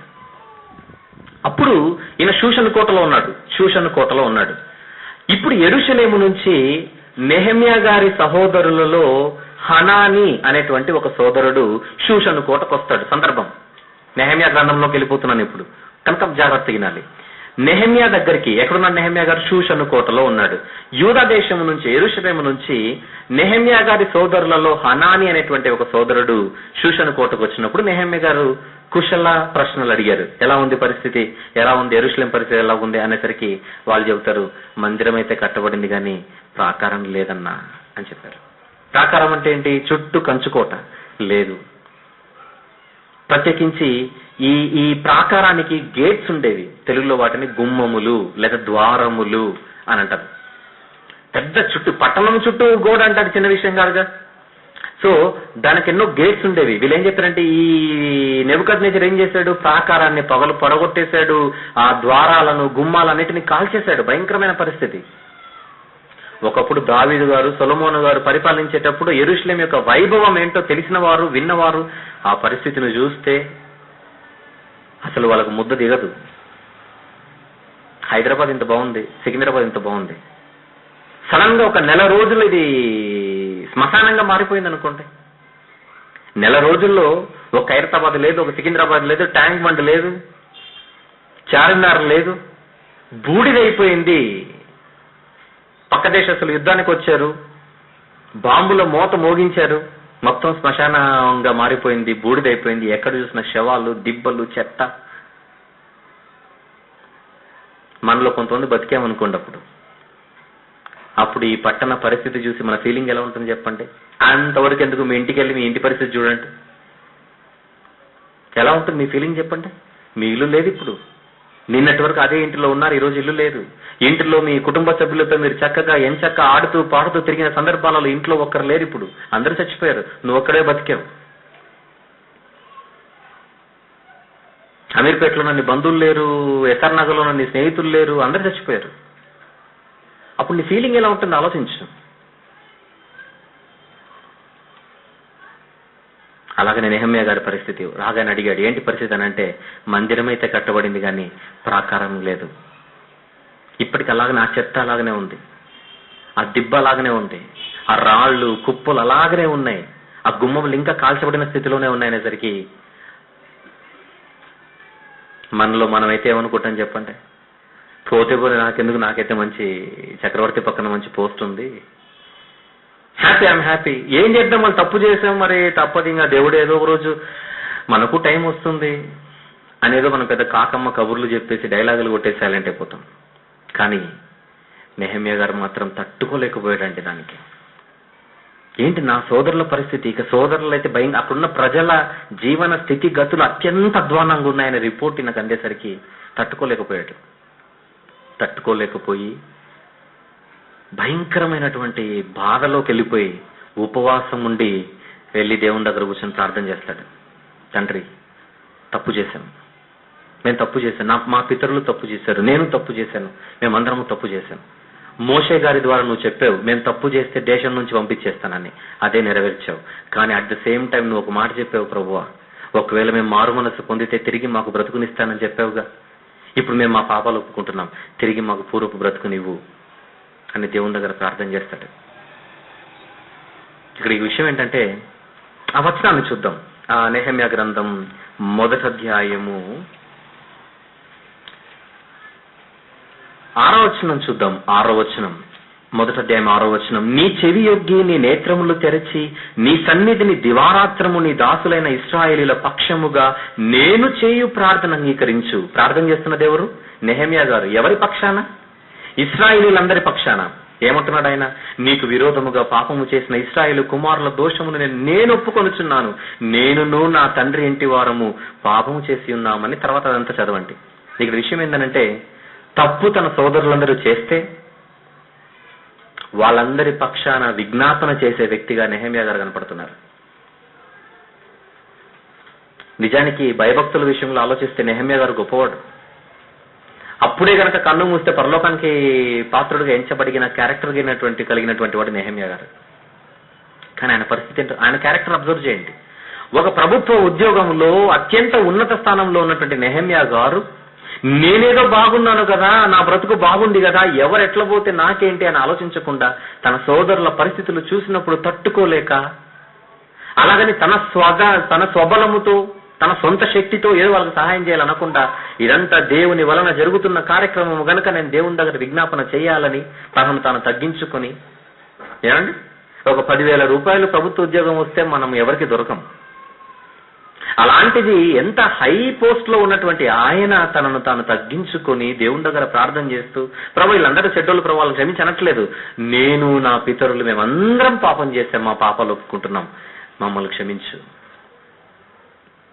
మనం నేర్చుకోవాల్సిన పాఠం ఏంటో తెలుసా? ఇక్కడ బైబిల్లో ఉన్న ఏ భక్తుడు చూసినా తను క్షేమంగా ఉన్నా తన సోదరులు క్షేమంగా లేకపోతే వాళ్ళందరి పక్షాన దేవుని దగ్గర విజ్ఞాపన చేసే క్యారెక్టరే భక్తుల క్యారెక్టర్. ఒక మోషే గారిని తీసుకోండి, దేవుడు ఎంత పెద్ద ఆఫర్ ఇస్తాడు. మోషే, వీళ్ళు తప్పు చేశారయ్యా, వీళ్ళందరినీ తీసేసి నీ సంతానం నుంచి నేను అద్భుతమైన జనాంగాన్ని లేపుతానంటే, అదే గనక నువ్వు చేయాలనుకుంటే ముందు నన్ను లేపే తండ్రి అని అంటాడు. నీ జీవగ్రంథంలో నుంచి ముందు నా పేరు తీసేయి అంటే మోషే గారి క్యారెక్టర్ ఏంటి? నా సోదరులు చచ్చిపోతుంటే నేనేదో ఆనందంగా ఉండాలనే క్యారెక్టర్ నాది కాదు. వాళ్ళ పక్షాన నేను విజ్ఞాపన చేస్తున్నాను, నా విజ్ఞాపనను ఆలకించు. అంగీకరించు. అది మోషే గారి క్యారెక్టర్. అదే క్యారెక్టర్ నెహెమ్యా గారిలో కనపడుతుంది చూడండి. నెహెమ్యా గారే కాదు, ఎజ్రా గారు కూడా అదే చేస్తారు. ఒకసారి ఎజ్రా గారు కూడా ఇలాంటి ప్రార్థన చేశాడో లేదో అంతకు ముందే, అంటే ఎజ్రా గ్రంథములోని 10వ అధ్యాయానికి పేపర్ జస్ట్ అలా తిప్పండి. 10వ అధ్యాయంలో వీళ్ళు కూడా ఎజ్రా గారు వచ్చే టైంకి చాలా తప్పు చేస్తారు. అప్పుడు ఆయన ఏం చేస్తున్నాడు చూడండి. 10వ అధ్యాయం 1వ వచనంలో ఎజ్రా గారు ఏం చేస్తున్నారు? 10వ అధ్యాయం 1వ వచనంలో, ఎజ్రా ఏడ్చుచు దేవుని మందిరం ఎదురు సాష్టాంగ పడుచు పాపమును ఒప్పుకొని ప్రార్థన చేశాడు. తర్వాత మీరు చదివితే మీకు ఏలాము కుమారు 2వ వచనంలో మధ్యలో ఉంటుంది, మేము దేశమందుంటూ అన్య జనులలోని స్త్రీలను పెళ్లి చేసుకుని మా దేవుని దృష్టికి పాపం చేసి ఏంటి ఎజ్రా గారు. అఫ్ కోర్స్ ఇశ్రాయేలీలందరూ కూడా ఆయన ఏడుపును చూసి భరించలేక వస్తారు. కానీ అక్కడ తప్పు చేసింది ఎజ్రా గారు కాదు. ఇశ్రాయేలీలందరూ తప్పు చేస్తే ఈయనకు బాధ తన్నుకొని వస్తుంది, బయటికి ఏడుస్తున్నాడు, దేవుని క్షమాపణ కోరుతున్నాడు. ఎజ్రా గారు తప్పు చేయలేదు. తప్పు చేసిన తన సోదర జనాంగమును చూసి తట్టుకోలేక ఎజ్రా గారు ప్రార్థన చేస్తున్నాడు. తన సోదరుల పరిస్థితి విన్నప్పుడు నెహెమ్యా గారు అదే ప్రార్థన చేస్తున్నాడు. ఒక్కసారి దానియేలు గారిని కూడా చూద్దాం. సేమ్ కామన్ క్యారెక్టర్ వీళ్ళందరిలో కనపడుతుందో చూడండి. దానియేలు గ్రంథం 9వ అధ్యాయము ప్రియులారా. దానియేలు గ్రంథం 9వ అధ్యాయం తర్వాత అదంతా చదవండి. ఒక్క వచనాన్ని మాత్రం చూద్దాం. 20వ వచనము జాగ్రత్తగా చూద్దాం. దానియేలు గ్రంథం 9వ అధ్యాయము 20వ వచనం, నేను ఇంకా పలుకుచు ప్రార్థన చేయొచ్చు పవిత్ర పర్వతము కొరకు నా దేవుడైన యెహోవా ఎదుట నా పాపమును, తర్వాత నా జనము యొక్క పాపమును ఒప్పుకొనుచు నా దేవుని విజ్ఞాపన చేయుచుంటిని. ఏం చేస్తున్నారు? ఒక దానియేలు గారు గాని, మోషే గారు గాని, ఎజ్రా గారు గాని, నెహెమ్యా గారు గాని వీళ్ళందరూ చేస్తున్నది ఒకే ఒక పని. ఏంటది? ఒకవేళ వాళ్ళది తప్పు లేకున్నా నేను కూడా తప్పు చేశానని దేవుని ఎదుట ఒప్పుకొనుచు మిగిలిన జనాంగానంతటినీ వారి పక్షాన విజ్ఞాపన చేస్తున్నారు. ఈ మహాభక్తులందరూ ఎవరి క్యారెక్టర్ అనుకుంటున్నారు? ఇది సాక్షాత్తు యేసుప్రభు క్యారెక్టర్. అది యేసుప్రభు ఏం చేస్తున్నాడు తెలుసా? ఇప్పుడు మన పక్షాన తండ్రి అయిన దేవుని ఎదుట ఆయన పక్కన కూర్చొని మనందరి పక్షాన ఆయన విజ్ఞాపన చేయించున్నాడు. రోమపత్రిక 8:34 ఉంటుంది, తీయవలసిన అవసరం లేదు. శిక్ష విధించువాడెవడు? చనిపోయినా క్రీస్తు యేసే. అంతేకాదు మనందరి పక్షాన విజ్ఞాపన చేయువాడును ఆయనే. అందుకే ఉపమానాలు చెబుతాడు. ఒక యజమానుడు ఒక తోటలో ఒక చెట్టునేసి 3 ఏళ్లుగా పరిశీలిస్తే చెట్టు ఫలించడం లేదట. అప్పుడు తోట యజమాని తోట మాలితో ఏమన్నాడు? పెరికే ఫలించట్లేదు అన్నప్పుడు తోటమాలి ఏమన్నాడు? ఇంకొక సంవత్సరం నువ్వు ఒక్క ఛాన్స్ ఇస్తే నేను పాదులు తీసి నీళ్లు పోసి దానికి ఛాన్స్ ఇస్తాను, అప్పుడు కూడా ఫలించకపోతే నువ్వు ఆలోచిద్దు అని యజమాని దగ్గర చెట్టు గురించి విజ్ఞాపన చేసిన తోటమాలి ఎవరనుకుంటున్నారు? చెట్టు నువ్వు నేనైతే, తోటమాలి యేసుప్రభు అయితే యజమాని తండ్రి. పాత నిబంధనలో భక్తులందరిలో యేసుప్రభు క్యారెక్టర్ ఎట్లా కొట్టొచ్చినట్టు కనపడుతుందో చూడండి. ఇకపోతే నెహెమ్యా గారి పరిస్థితికి యేసుప్రభు పరిస్థితికి చాలా దగ్గర పోలికలు ఉంటాయి. ఎలా అనుకుంటున్నారు? ఏకంగా చక్రవర్తి పక్కనున్నటువంటి నెహెమ్యా ఆ స్థానాన్ని కిందికి దిగి ఆ స్థానాన్ని వదులుకుంటూ నా వాళ్ళని నేను రక్షించుకోవాలని ఆలోచిస్తున్నాడు. ఇప్పుడు యేసుప్రభు గురించి ఆలోచించండి, కరెక్ట్ గా సెట్ అవుతుంది. యేసుప్రభు ఎక్కడున్నాడు? ఈ లోకానికి రాకముందు ఏకంగా రాజులకు రాజు, చక్రవర్తులకు చక్రవర్తి అయినా తండ్రి అయిన దేవుని పక్కన కూర్చుంటే ఆయనతో సమానముగా ఉండుట విడిచిపెట్టకూడని భాగ్యమని ఆయన ఎంచుకొనలేదు. కానీ మన కొరకు మనుషుల పోలికగా పుట్టి తాను రిక్తునిగా చేసుకుని శిలువ మరణము పొందినంతగా తనను తాను తగ్గించుకొనెను అన్న మాట ఫిలిప్పీ పత్రికలో చూస్తాం మనం. అంటే మనందరి కోసం యేసుప్రభు ఉన్నత స్థానాన్ని వదులుకొని లోకానికి వస్తే అదే క్యారెక్టర్ నెహెమ్యా గారిలో కనపడుతుంది. ఏంటి? అర్థహశస్త అన్నటువంటి చక్రవర్తి పక్కన ఉన్నప్పటికీ తన సోదరుల గురించి చూసి తట్టుకోలేకపోతున్నాడు, ప్రార్థన చేస్తున్నాడు. ఆ ప్రార్థనలో ఇది నేను చెప్పినదే, నువ్వు వాగ్దానం చేసావు తండ్రి, తప్పు చేస్తే పంపిస్తానన్నావు, మారు మనసు పొందితే తిరిగి రప్పిస్తానన్నావు. ఇదిగో వాళ్ళందరి పక్షాన నేను ఒప్పుకుంటున్నాను, మాకు పూర్వపు వైభవాన్ని పూర్వపు పరిస్థితిని దయచేయి అని అడిగి, ఒకవేళ నీకు ఇష్టమైతే ఈ మనుష్యుడు ఎవరు అర్థహశస్త దగ్గర నాకు కృప చూపించు, అతను నాకు పర్మిషన్ ఇచ్చే విధంగా చేయి, నేను ఒక్కసారి యెరూషలేముకి వెళ్ళి ఆ ప్రాకారాన్ని కట్టాలనుకుంటున్నాను తండ్రి అని ప్రార్థన చేస్తాడు. అదే నెహెమ్యా 1వ అధ్యాయం. అన్ని వచనాలు చదవలేనుగా, మీకు నెహెమ్యా 1వ అధ్యాయం ఎక్స్ప్లెయిన్ చేశాను. ఇప్పుడు చెప్పండి, నెహెమ్యా 1వ అధ్యాయం అనగానే మీకు ఏం మైండ్లో తిరగాలి? నెహెమ్యా గారి సోదరులలో ఒక సోదరుడు హనాని అనే సోదరుడు రిపోర్ట్ ఇవ్వడం, ఆ రిపోర్టులో మందిరం కట్టబడింది కానీ ప్రాకారం అంతా అదే స్థితిలో ఉంది అన్నప్పుడు ఆయన తట్టుకోలేక ఉపవాసం ఉండి దేవునికి ప్రార్థన చేసి ముందుగా పాపాలు ఒప్పుకున్నాడు. తర్వాత దేవుడు చేసిన వాగ్దానాలను ఆయన ముందు పెట్టాడు. సహాయం చేయమన్నాడు. చక్రవర్తి దగ్గర నాకు మంచి చేయి, నన్ను పంపించే ఏర్పాటు చేయని పిటిషన్ పెట్టుకున్నాడు. అదే మొదటి అధ్యాయం. ఇక రెండవ అధ్యాయం తీయాల్సిన అవసరం తర్వాత చదవండి. ఇప్పుడు మీరు ఇంటికి వెళ్ళిపోయిన తర్వాత చదవాలి ఇదంతా కూడా. రెండవ అధ్యాయం. అర్థహశస్త పక్కన ఆయన నిలబడ్డం. చాలా బాధగా ఉంటాడు. అప్పుడు ఈయన ఓపెన్ చేయకముందు ఆయన కాన్వర్జేషన్ ఓపెన్ చేస్తాడు. ఏంటి నెహమ్యా ఈరోజు అలాగున్నావు, నీకేమన్నా ఆరోగ్యం బాలేదా? కానీ నీ ముఖం చూస్తుంటే ఆరోగ్యంతో కాదు మనోవేదనతో హృదయ బాధతో ఉన్నట్టుంది, ఏంటి విషయం అనేసరికి అడగ్గానే ఈయన భయపడిపోతాడు. ఎందుకంటే ఈయన ఓపెన్ చేద్దామనుకుంటే ఆయన ఓపెన్ చేశాడు. ఇప్పుడు అంత పెద్ద ఆయన దగ్గర ఏం మాట్లాడాలి కనుక మళ్ళీ దేవునికి ప్రార్థన చేసి, నెహమ్యా గారు చాలా ప్రార్థనా పరుడు, ఒక అడుగు వేయాలంటే ప్రార్థన చేస్తాడు. చేసి అప్పుడు అర్థహశస్తో నా సహోదరుల పరిస్థితి ఇలాగుంది, ప్రాకారం కూలిపోయింది అంటే నువ్వేమనుకుంటున్నావు, వెళ్ళాలనుకుంటున్నావో చెప్పు అని అన్నాడు చక్రవర్తి. అవును రాజా వెళ్ళాలనుకుంటున్నాను. ఎంత టైం పడుతుంది? ఇంత టైం పడుతుంది, వెళ్ళు అన్నాడు అర్థహశస్త. ఓకే, ఇంకొక పిటిషన్ రాజా. ఏంటి? వెళ్ళి ప్రాకారం కట్టాలంటే సామాగ్రి అవసరం. వెళ్ళి ప్రాకారం కట్టాలంటే నీ ప్రాంతం నుంచి దాటి వెళ్ళిపోవాలి. దాటి వెళుతున్నప్పుడు నాకు అందరి దగ్గర నుంచి సహాయ సహకారాలు కావాలి. గోపురం ప్రాకారం గోడ చుట్టుపక్కల గోడ కట్టాలనంటే దానికి ఏమేమైతే అవసరమో అవన్నీ నీ జనుల చేత ఇప్పించనేసరికి అది కూడా గ్రాంటెడ్ అన్నాడు అర్థహశస్త. అప్పుడు నెహమ్యా గారు తనతో పాటు అనేక మందిని తీసుకొని వెళ్ళి తనకు ఏ ఫైనాన్షియల్ హెల్ప్ మన అర్థహశస్త చేసిందంతా కూడా ఏంటది ఫైనాన్షియల్ అసిస్టెన్స్ హెల్ప్. ఆ సహాయాన్నంతా తీసుకుని వెళ్ళిపోతాడు. ఎక్కడికి? యెరూషలేంకి వెళ్ళిపోతాడు. యెరూషలేంకి వెళ్ళిపోయి ఒక 3 రోజులు అక్కడ బస చేసి ఆయన మీ మ్యాప్ లో ఉన్నటువంటి ఒకసారి చూడండి. ఇక్కడ కొన్ని గేట్స్ అని ఉంటాయి మీకు. పైన షీప్ గేట్, ఫిష్ గేట్ అని, వ్యాలీ గేట్. జెరూషలేం అన్న దానికి కింద వ్యాలీ గేట్ అని ఉంటుంది చూడండి. వ్యాలీ గేట్ అని ఉందా? లోయ గుమ్మము అని అంటారు దాన్ని. ఇది ఆ పిక్చర్ ఏంటనుకుంటున్నారు?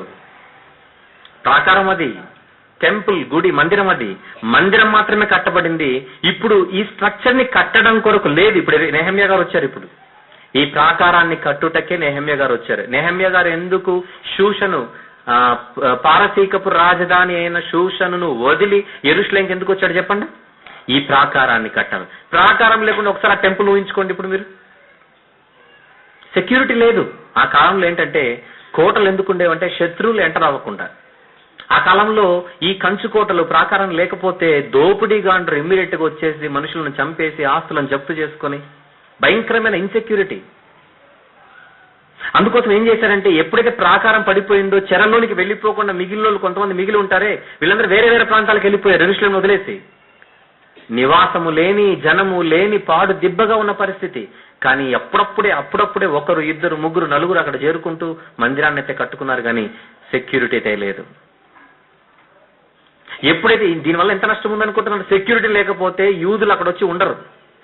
ఎక్కడికి వెళ్ళిపోతారు? పక్క అన్యుల ప్రాంతాల్లోనికి వెళ్ళిపోతారు. నెహమ్యా గారు ఎంత ఆలోచించారంటే వీళ్ళు ఎప్పుడైతే అన్యుల ప్రాంతానికి వెళ్ళిపోతారో అన్యుల సాంప్రదాయాలు, అన్యుల ఆచారాలు, అన్యుల నమ్మకాలను, విశ్వాసాలన్నిటిని వీళ్ళు అలవాటు చేసుకుని దేవునికి దూరం అయిపోతారు. ఇవన్నీ జరగకూడదంటే వాళ్ళందరూ తిరిగి వచ్చి మందిరానికి దగ్గరగా ఉండాలి. మందిరానికి దగ్గరగా ఉండాలంటే ముందు వాళ్ళకు ధైర్యం కావాలి. ధైర్యం కావాలంటే చుట్టూ ప్రాకారం ఉండాలి. చూసారా, దేవుని పిల్లలను దేవునికి దూరం అవ్వకుండా దగ్గర చేయడానికి తన స్థానాన్ని, అక్కడున్న వైభవాన్ని, సుఖాన్ని, సుఖ సంతోషాలన్నింటినీ వదిలేసి నెహమ్యా గారు వచ్చారు అక్కడికి. ప్రాకారం దగ్గరకు వచ్చేసాడు. వచ్చినప్పుడు అక్కడ ఏం లేదు. కాకపోతే గోడ లేదన్నట్టుగా ఊహించుకోండి ఇప్పుడు. కానీ పడిపోయిన దిబ్బలాగా ఉంది ఇప్పుడు అదంతా. అప్పుడు యెరూషలేము మీకు జెరూషలేం అన్న పేరు దగ్గర అదంతా పశ్చిమ ప్రాంతం, వెస్టర్న్ సైడ్, పడమర. గోడకు అవతల తూర్పు, కింద దక్షిణం, పైన ఉత్తరం. అది మీకు తెలియాలి దిక్కులు. యెరూషలేం దగ్గర కింద వ్యాలీ గేట్ అని ఒకటి ఉంది చూడండి. అక్కడ దానినే లోయ గుమ్మము అని అంటారు. మనకు నెహమ్యా గ్రంథంలో మీకు గుమ్మాలు మీకు వినపడుతుంటాయి. గుమ్మాలు ఎవరెవరు ఏ గుమ్మాన్ని కట్టారని. ఆ లోయ గుమ్మం నుంచి ఆయన 3 రోజులు ఖాళీ ఉంటాడు. వచ్చి ముందు వాతావరణానికి ఆయన అలవాటు పడాలి, వాతావరణాన్ని స్టడీ చేయాలి, అవన్నీ చూస్తున్నాడు ఆయన. అక్కడ నుంచి నడుచుకుంటూ ఒంటరిగా వ్యాలీ గేట్ నుంచి ఆయన కిందికి వచ్చేస్తాడు. కిందికి వచ్చేసి కింద డంగ్ గేట్ అని చూడండి, ఒకటి డంగ్, డియుఎన్జి, డంగ్ గేట్ అని కనపడిందా? దాన్నే పెంటగుమ్మము అని అంటారు, పెంటగుమ్మము. అక్కడ నుంచి పక్కనే ఫౌంటైన్ గేట్ అని ఉంది, ఫౌంటైన్ గేట్. ఓకే, దానిని ఊట గుమ్మము లేదా దార గుమ్మము అని కూడా పిలుస్తారు. బైబిల్లో మీకు నెహెమ్యాలో ఇది కనపడుతుంది. అక్కడ నుంచి అలాగనే పైకి వెళ్ళిపోండి, వాటర్ గేట్ అని ఉంటుంది, ఈస్ట్ వాటర్ గేట్ అని ఉంటుంది, అంటే నీటి గుమ్మము. ఆయన సూపర్వైజ్ చేయడానికి రాత్రి ఎవ్వరికి తెలియకుండా అలా నడుచుకుంటూ వచ్చి అక్కడంతా పరిస్థితిని చూసి మళ్ళా తిరిగి లోయ గుమ్మం దగ్గరకు వచ్చేస్తాడు, స్టడీ చేస్తాడు, మొత్తం ఆ పరిస్థితిని అంతటిని స్టడీ చేసి వచ్చేసి నెక్స్ట్ డే ఇలా నేను చూశానని కూడా ఎవరికి చెప్పకుండా యూదులను, యాజకులను, యజమానులను, అధికారులందరినీ కూర్చోబెట్టి అప్పుడు అంటాడు, ప్రాకారం లేకపోతే ప్రాబ్లం కదండి ఇక్కడ, కనుక మనం ప్రాకారం కట్టాలి. మరి ఆ రోజు ఎంత భయంకరంగా దీన్ని కూల్చేయబడింది, ఈరోజు మనం కడదాం, తప్పేముంది అని ముందు ఆఫర్ ఇస్తాడు వీళ్ళకి. అట్ ద సేమ్ టైం నేను రాజుతో కూడా మాట్లాడుకొని వచ్చాను, అర్థహాశస్త రాజు కూడా కట్టమని పర్మిషన్ ఇచ్చాడు, హెల్ప్ కూడా చేశాడు, నాకు ఇంత చేశాడు అన్నప్పుడు నెహెమ్యా గారి మాటలు వాళ్ళందరూ నమ్ముతారు. ఎందుకంటే ఏకంగా రాజు పక్కన ఉన్నటువంటి ఒక ఉన్నత స్థానంలో ఉన్న ప్రభుత్వ ఉద్యోగి, అంత క్యాడర్లో ఉన్నటువంటి వ్యక్తి ఇవన్నీ చెబుతుంటే బలహీనమైపోయిన పిరికి పరిస్థితిలో ఉన్నటువంటి వీళ్ళందరూ కూడా నెహెమ్యా గారి మాటలకు ధైర్యం తెచ్చుకొని కమాన్ కట్టేద్దాం ప్రాకారం అని డిసైడ్ అయిపోతారు. అదే రెండవ అధ్యాయం చెప్పేశాను మీకు, ఇంటికి వెళ్ళిన తర్వాత చదవాలి. చెప్పండి, మొదటి అధ్యాయం ఏంటి? దేవుని దగ్గర వీళ్ళందరి పక్షాన ప్రార్థన విజ్ఞాపనలు చేయడం, రిపోర్ట్ అందిన తర్వాత ఉపవాసం ఉండి, తర్వాత అర్థహాశస్త దగ్గర నాకు పర్మిషన్ గ్రాంట్ చేసే విధంగా వాతావరణం కల్పించమని దేవుణ్ణి అడగడం. రెండవ అధ్యాయంకి వచ్చేసరికి పర్మిషన్ గ్రాంట్ అయిపోతుంది, ఆయన వచ్చేస్తాడు, వచ్చిన తర్వాత తను సూపర్వైజ్ చేస్తాడు, అందరు పెద్ద మనుషులందరినీ కూర్చోపెట్టి కడదామని ఆఫర్ చేస్తాడు, అందరూ ఓకే అంటారు, స్టార్ట్ చేస్తారు పని.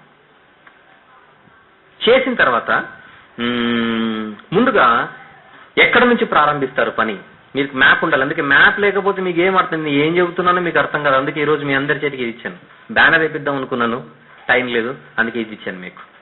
రైట్, చూడండి ఎక్కడి నుంచి పని ప్రారంభిస్తారంటే పైన, ఎక్కడ నార్త్ ఎక్కడుంది పైన అన్నిటికంటే షీప్ గేట్ అని ఉంటుంది చూడండి, షీప్ గేట్, దాన్ని తెలుగులో గొర్రెల ద్వారము అని అంటారు. గొర్రెల ద్వారం అనగానే మీకు గుర్తుకు రావాలి, యోహాను సువార్తలో యెరూషలేములో గొర్రెల ద్వారము దగ్గర బెతెస్దా అనే కోనేరు కలదు, అక్కడే ఉండేది బెతెస్దా కోనేరు, అదే గొర్రెల ద్వారం, గొర్రెల గుమ్మము, గొర్రెల ద్వారము. అక్కడ నుంచి స్టార్ట్ చేస్తారు పని. ముందుగా షీప్ గేట్, ఇంగ్లీష్ లో గొర్రెల ద్వారాన్ని కడతారు. అక్కడ నుంచి పక్కన ఫిష్ గేట్ అని చూడండి, అంటే వీళ్ళు గుమ్మాలకు పేర్లు పెట్టుకున్నారు, అలా గుమ్మాలకు పేర్లు పెట్టుకున్నారు. షీప్ గేట్, తర్వాత ఫిష్ గేట్, మత్స్యపు గుమ్మము అని అంటారు. అలా వాళ్ళు ఉత్తరాన పని ప్రారంభించి పడమరకు వస్తారు వీళ్ళు, అంటే క్లాక్ వైజ్ గా వీళ్ళ పని షీప్ గేట్ నుంచి యువతలకి రాకుండా షీప్ గేట్ నుంచి యువతలకి ప్రారంభిస్తారు. ఫిష్ గేట్, అక్కడ నుంచి ఓల్డ్ గేట్, పాత గుమ్మము అని అంటారు. అలా ఒక్కొక్క దాన్ని గోడ గుమ్మము. అయితే వీళ్ళు ఏం చేస్తారంటే డివిజన్ ఆఫ్ లేబర్, ఒక్కొక్క చోటు నుంచి ఇంతవరకు మీరు చేయాలి, అక్కడ నుంచి ఇంకొకరు చేయాలి, అక్కడ నుంచి అక్కడ ఇంకొకరు చేయాలి అని ఒక్కొక్కరు పని అప్పగించుకొని చేసుకుంటూ అలా పని అలా కిందికి తీసుకొని వచ్చేస్తుంటారు. ఎవరెవరు ఏ గుమ్మాన్ని కట్టారు, ఏ గుమ్మం నుంచి ఏ గుమ్మం వరకు ఉన్న గోడను ఎవరు కట్టారు, అలా ఎవరెవరు ఏ గుమ్మాన్ని కట్టారో, ఏ గోడను ఎవరు కట్టారో అన్న లిస్ట్ అంతా కూడా 3వ అధ్యాయంలో ఉంటుంది. అదే 3వ అధ్యాయం. 3వ అధ్యాయం చెప్పేశాను నేను. ఏది చెప్పకుంటే మీరు నెహెమ్యా గ్రంథం చదువుతారేంటి? మాకెందుకు పోయి ఇవన్నీ లిస్ట్, ఈ పేర్లు మనకెందుకు, ఎందుకంటే పేర్లు వచ్చాయంటే మనకు తలపోటు. పేర్లు ఎప్పుడైనా చదువుతామో చెప్పండి. కానీ ఒక విషయం చెప్పనా, ఈ మధ్య కాలంలో కొంతమంది మనము విశ్రాంతి దినాలు చేయాలి, మనము పర్ణశాల పండుగలు చేయాలి, మనము ఇశ్రాయేలీలు చేసినవన్నీ చేయాలి, మనం గడ్డాలు పెంచుకోవాలి, మనందరూ ఇశ్రాయేలీలు అని ఈ మధ్య కాలంలో అనేక చోట్ల తిరుగుతున్నారు. మీరు విన్నారో లేదో వీళ్ళ గురించి? విన్నారా? విన్నారు. వినకపోతే ఇప్పుడు వినండి. చాలా మంది వీళ్ళు ఏం చేస్తారంటే, ఇదిగో మన సాక్షి, ఏమండి మీ పేరు జోజి గారు, మీ ఏరియాలోనే కదా ఉండేది, హైదరాబాదేనండి బాబు, ఉప్పల్, అక్కడే అన్ని తిప్పలు, కూర్చోండి. వీళ్ళు ఏం చేస్తారట, చాలా సాఫ్ట్ గా ఇంటికి వస్తారట. దట్ ఈ మధ్య కాలంలో మగవాళ్ళు వస్తే ఇంట్లో వాళ్ళు ప్రాబ్లం క్రియేట్ చేస్తారు కనుక స్త్రీలనే, భక్తి గల స్త్రీలను పంపిస్తారట. వాళ్ళు వచ్చి ఎంతో ఓర్పుతో, ఎంతో సహనముతో, ఎంతో అలా కూర్చొని ఆ ప్రశ్న ఈ ప్రశ్న ఈ ప్రశ్న ఆ ప్రశ్న అన్ని వేసి అల్టిమేట్ గా మనందరము క్రైస్తవులు కాదండి, మనందరం కూడా ఇశ్రాయేలీలు. కనుక ఇశ్రాయేల్ చేసినవన్నీ మనం చెయ్యాలి. సాటర్డే చేయాలి, తర్వాత పర్ణశాల పండుగలు చేయాలి, ఆ పండుగ ఈ పండుగ చేయాలి అనేసరికి వాళ్ళ ప్రేమ, వాళ్ళ మాటలు, వాళ్ళ మృగత్వము చూసి మనోళ్ళందరూ కూడా నిజమే నిజమే నిజమే అని పడిపోతున్నారు. అలాంటి వాళ్ళకి గన్ షాట్ పడాలంటే లిస్ట్ చదివి తీరాలి. అది ఇప్పుడు నేను చెప్తున్నాను పాయింట్ ఇక్కడ. ఎందుకంటే ఇప్పుడు నేను అడుగుతున్నాను, మీరే జోజి గారు కానీ ఇంకెవరైనా కూడా, ఎవరైనా మీ దగ్గరకు వచ్చి మనందరం ఇశ్రాయేలీలు అన్నారు అనుకోండి, ఇప్పుడు నేను ఒక రెఫరెన్స్ చూపిస్తాను, చూపించి ఒక ప్రశ్న అడగండి. ఇప్పుడు మళ్ళీ చెప్తున్నాను, ఎవరైనా మీ దగ్గరకు వచ్చి మనం యూదులం, మన ఇశ్రాయేలీలం, మనందరం అది ఇది ఇది ఇది చేయాలి, పాత నిబంధనలు ఉన్నవి ఏవైతే ఇది ఇశ్రాయేల్కి అప్పగించాడో అవన్నీ మనం చెయ్యాలని ఎవరైనా అన్నారా? హైదరాబాద్ నుంచి విశాఖపట్నం వరకు ఎక్కడైనా రాష్ట్ర నల్ల మూలలలో నుంచి, ఎందుకంటే వీళ్ళ గ్యాంగ్ చాలా ఉంది, కపట సహోదరులు వీళ్ళు.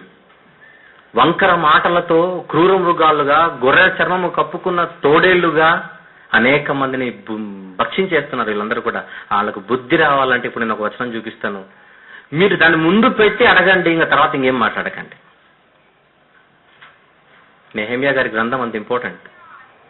ఏంటి నెహెమ్యా గారి గ్రంథంలో మందు ఉందంటే నెహెమ్యా గ్రంథం వరకు కూడా అవసరం లేదు. ఎజ్రా గ్రంథంలో ఒక అణుబాంబు లాంటి రెఫరెన్స్ ఉంటుంది, అది మీకు చూపిస్తాను ఇప్పుడు. ఎజ్రా గ్రంథం సందర్భోచితంగా చెప్తున్నాను, ఎందుకంటే మీరు చదవరు, లిస్టు చదవరు, అందుకే నా బాధ. ఎజ్రా గ్రంథంలో 2వ అధ్యాయం, ఎజ్రా గ్రంథానికి 2వ అధ్యాయం.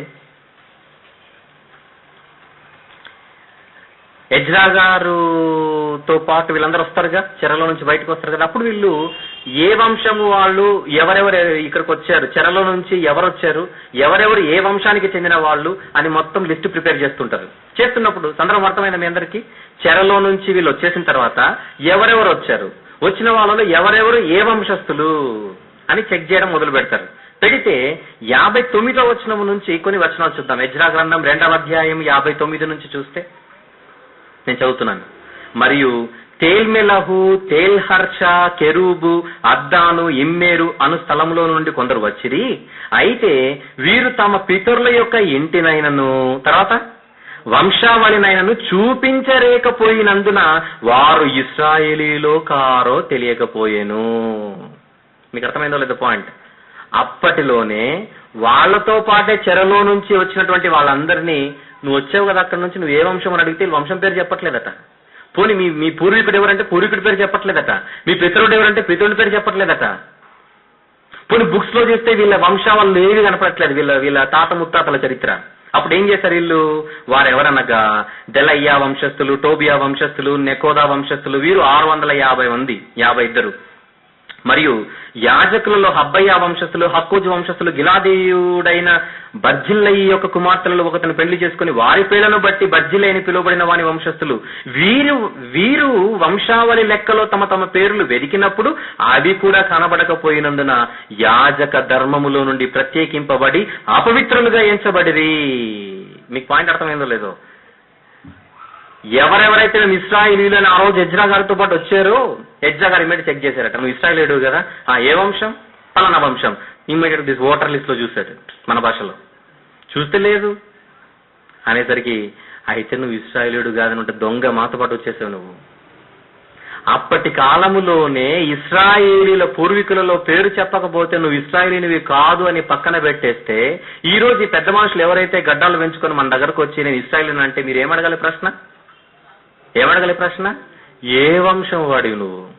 రూబేనా, షిమ్యోనా, గాదా, ఇస్సాకారా, ఆషేరా, నఫ్తాలినా, ఇంతకీ ఏ వంశానికి చెందిన వాడివి? ఆ ఒక్కటి అడక్కన్నాడు అనుకో, ఆ ఒక్కటి నా దగ్గర మాట్లాడకు, గెట్ లాస్ట్ అనండి.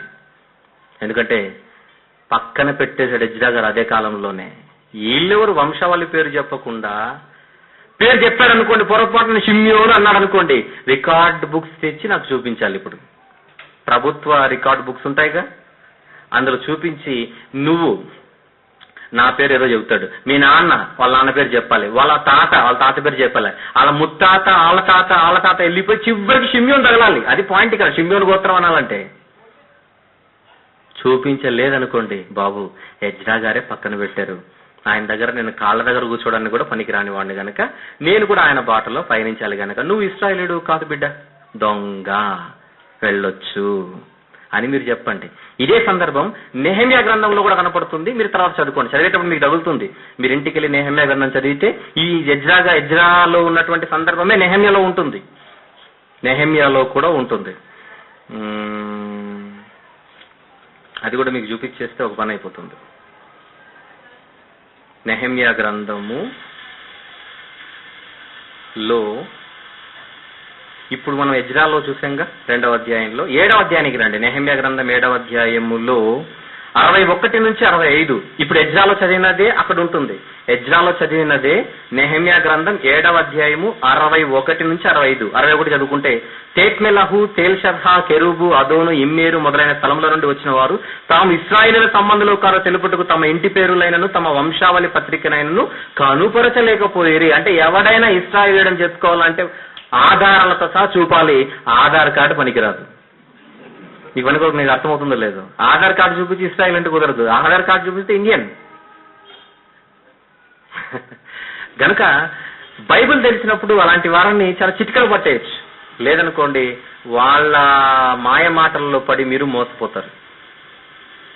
Very good, very good. ఎన్ని అధ్యాయాలు అయిపోయాయి ఇప్పుడు నెహెమ్యాలో? 3 అధ్యాయాలు. 3వ అధ్యాయంలో ఏముంది చెప్పండి? 3వ అధ్యాయంలో ఏ ద్వారము లేదా ఏ గుమ్మం ఎవరు కట్టారు, ఏ గోడ ఎంతవరకు ఎవరు కట్టారు అన్న లిస్ట్ అంతా ఉంటుంది. ఎందుకంటే రికార్డెడ్గా ఉంది. రేపొద్దున ఎవరైనా దొంగ పుస్తకం బైబిల్ అని అంటే ఇవన్నీ ఉన్నాయి. ఒక్కసారి నువ్వు నెహెమ్యా పారసీక దేశంలో అర్తహషస్త అనేటువంటి చక్రవర్తి పరిపాలించినప్పుడు ఆయన ఏ వ్యక్తిని ఎక్కడికి పంపిస్తే ఆయన ఏం చేశాడో, ఎవరితో ఏం చేయించాడో నువ్వు చెక్ చేసుకుంటే ఆ లిస్ట్ ఈ లిస్ట్ ఒకటే నీ కంటికి కనపడుతుందని మీరు చెప్పడానికి దేవుడు రాయించాడు. పనిలేక లిస్ట్ రాయించాడు అనుకుంటున్నారేంటి? కనుక చారిత్రాత్మక పుస్తకం కాదు, భౌగోళిక ఆధారాలు లేవని ఎవరైనా అంటే, ఈ రోజు మన కళ్ళ ముందు ఇరాన్ ఉంది. ఒకప్పుడు దాని పేరు పర్షియా అన్న పేరు కూడా అందరికీ తెలుసు. ప్రపంచ చరిత్ర చెబుతున్న నిజం, ఈ పారసీక రాజుల చరిత్ర అంతా మన కంటికి కనపడుతుంది. వాళ్ళ దగ్గర పుస్తకాలు ఉన్నాయి. ఆ పుస్తకాలను నెహెమ్యా అనేటువంటి ఒక వ్యక్తి మీ కంటికి కనపడతాడు మీరు చదివితే. ఎందుకంటే పర్షియా రాజరికపు రాజగ్రంథాలు ఉంటాయి. ఎందుకంటే ఏ రోజు ఏం జరిగిందో వాళ్ళు రాస్తుంటారు లిస్ట్ అంతా కూడా. అసెంబ్లీలో వీళ్ళు ఏం మాట్లాడుకున్నా అది రికార్డులోకి వెళ్ళిపోతుంటుంది. అలాగనే ఆ రోజుల్లో కూడా జరిగేదంతా కూడా కనపడుతుంది. అక్కడ నెహెమ్యా అనేటువంటి వ్యక్తి కనపడతాడు. మీరు పుస్తకాలు వెతకండి. ఆయన వెళ్ళాడు, ఆయన ప్రాకారం కట్టించాడు. ఎవరెవరితో కట్టించాడు కదా పేర్లతో సహా రాయించాడు. అర్థం ఏంటో తెలుసా? ఎవరు ఎక్కువ మాట్లాడకూడదు అని అర్థం. పేర్లు కనపడ్డాయంటే ఎంత ఎంత కరెక్ట్ గా, ఎంత యాక్యురేట్ గా దీన్ని రాయించాడు దేవుడు. 3వ అధ్యాయం. అయితే 4వ అధ్యాయంలో విలన్లు ఎంటర్ అవుతారు. నెహెమ్యా గ్రంథం 4వ అధ్యాయంలో ఎవరు ఎంటర్ అవుతారు? విలన్స్. ఎందుకంటే నెహెమ్యా గారు రావడము, ప్రాకారం కట్టించడం అస్సలు ఇష్టం లేదు ఎవరికి? మెయిన్ గా నెహెమ్యా గ్రంథంలో 3 విలన్లు కనపడతారు మనకు. ఒకని పేరు సన్బల్లటు, హోరోనీయుడైన సన్బల్లటు. పేరు గుర్తుపెట్టుకోండి చాలు, సన్బల్లటు. ఇంకొకటి పేరు టోబియా, అమ్మోనియుడైన టోబియా. ఇంకొకడు అరబ్బీయుడైన, అరబ్ దేశానికి చెందిన అరబ్బీయుడైన గెషెము అనేటువంటి వాడు. ఈ 3 విలన్స్ అన్నమాట. వీళ్ళు ఎందుకంటే ఇది చాలా ఇంపాసిబుల్ వర్క్. ఒక గోడ కట్టడం ఏంటి, ఇంత పెద్ద ప్రాకారాన్ని కొద్ది మంది కట్టడం ఏంటి, ఇంత పెద్ద ప్రాకారాన్ని 70 సంవత్సరాలుగా పడిపోయిన దానిని, చెత్త కుప్పలా ఉన్న దానిని కట్టడం అంటే ఎవడి వల్ల కాదు అనుకొని వీళ్ళు వచ్చి, దట్టు యూదుల వ్యతిరేకులు గనుక, యూదులు బాగుపడడం వీళ్ళకి అసలు ఇష్టం లేదు గనక సన్బల్లటు వీళ్ళు వచ్చి నెహెమ్యా గారు వచ్చి ప్రాకారాన్ని కట్టిస్తున్నాడు. నెహెమ్యా గారు ఏ క్యాడర్లో వస్తాడు అనుకుంటున్నారు? యూదా దేశానికి గవర్నర్ గా, అధిపతిగా వస్తాడు. ఆయన వచ్చిన క్యాడర్ ఏంటనుకుంటున్నారు? యూదా దేశానికి అధికారిగా వస్తాడు ఆయన. ఎందుకంటే నెహెమ్యా ఏదో దారిన పోయే దానేలాగా చూడకండి. యూదా దేశానికి అంత అధికారం అంటే ఆయన ఏం చెబితే అది జరగాలి. అలాంటి క్యాడర్లో వచ్చాడు. అయితే ఈ సన్బల్లటు, టోబియా, ఇంకొకటి ఎవరు గెషెము, వీళ్ళ 3 అస్సలు ఇష్టం లేదు. విలన్స్ వీళ్ళు. ఈ యూదులకు చాలా వ్యతిరేకులు, బద్ద వ్యతిరేకులు. అసలు యూదులు బాగుపడటం అస్సలు వీళ్ళకి ఇష్టం లేదు. అలా గోడ కట్టడానికి ఒకడు వచ్చాడు అనేసరికి వాళ్ళు తట్టుకోలేక మిగుల కోపోద్రేకులై అలాగనే ఆపమంటే ఆపరగా ఇప్పుడు వీళ్ళ నిరుత్సాహపరచడానికి కామెంట్స్ స్టార్ట్ చేశారు. 4వ అధ్యాయంలో మీరు ఇదే చదువుతారు, ఇంటికి వెళ్ళిన తర్వాత చదవండి. కామెంట్స్ ఏంటంటే పనికి రాని కామెంట్స్. వీళ్ళట ఈ ప్రాకారాన్ని కడతారట, వీళ్ళ ఫేసులకి ఈ ప్రాకారం కట్టేంత సీన్ ఉందా టోబియా అంటాడు సన్బల్లట్.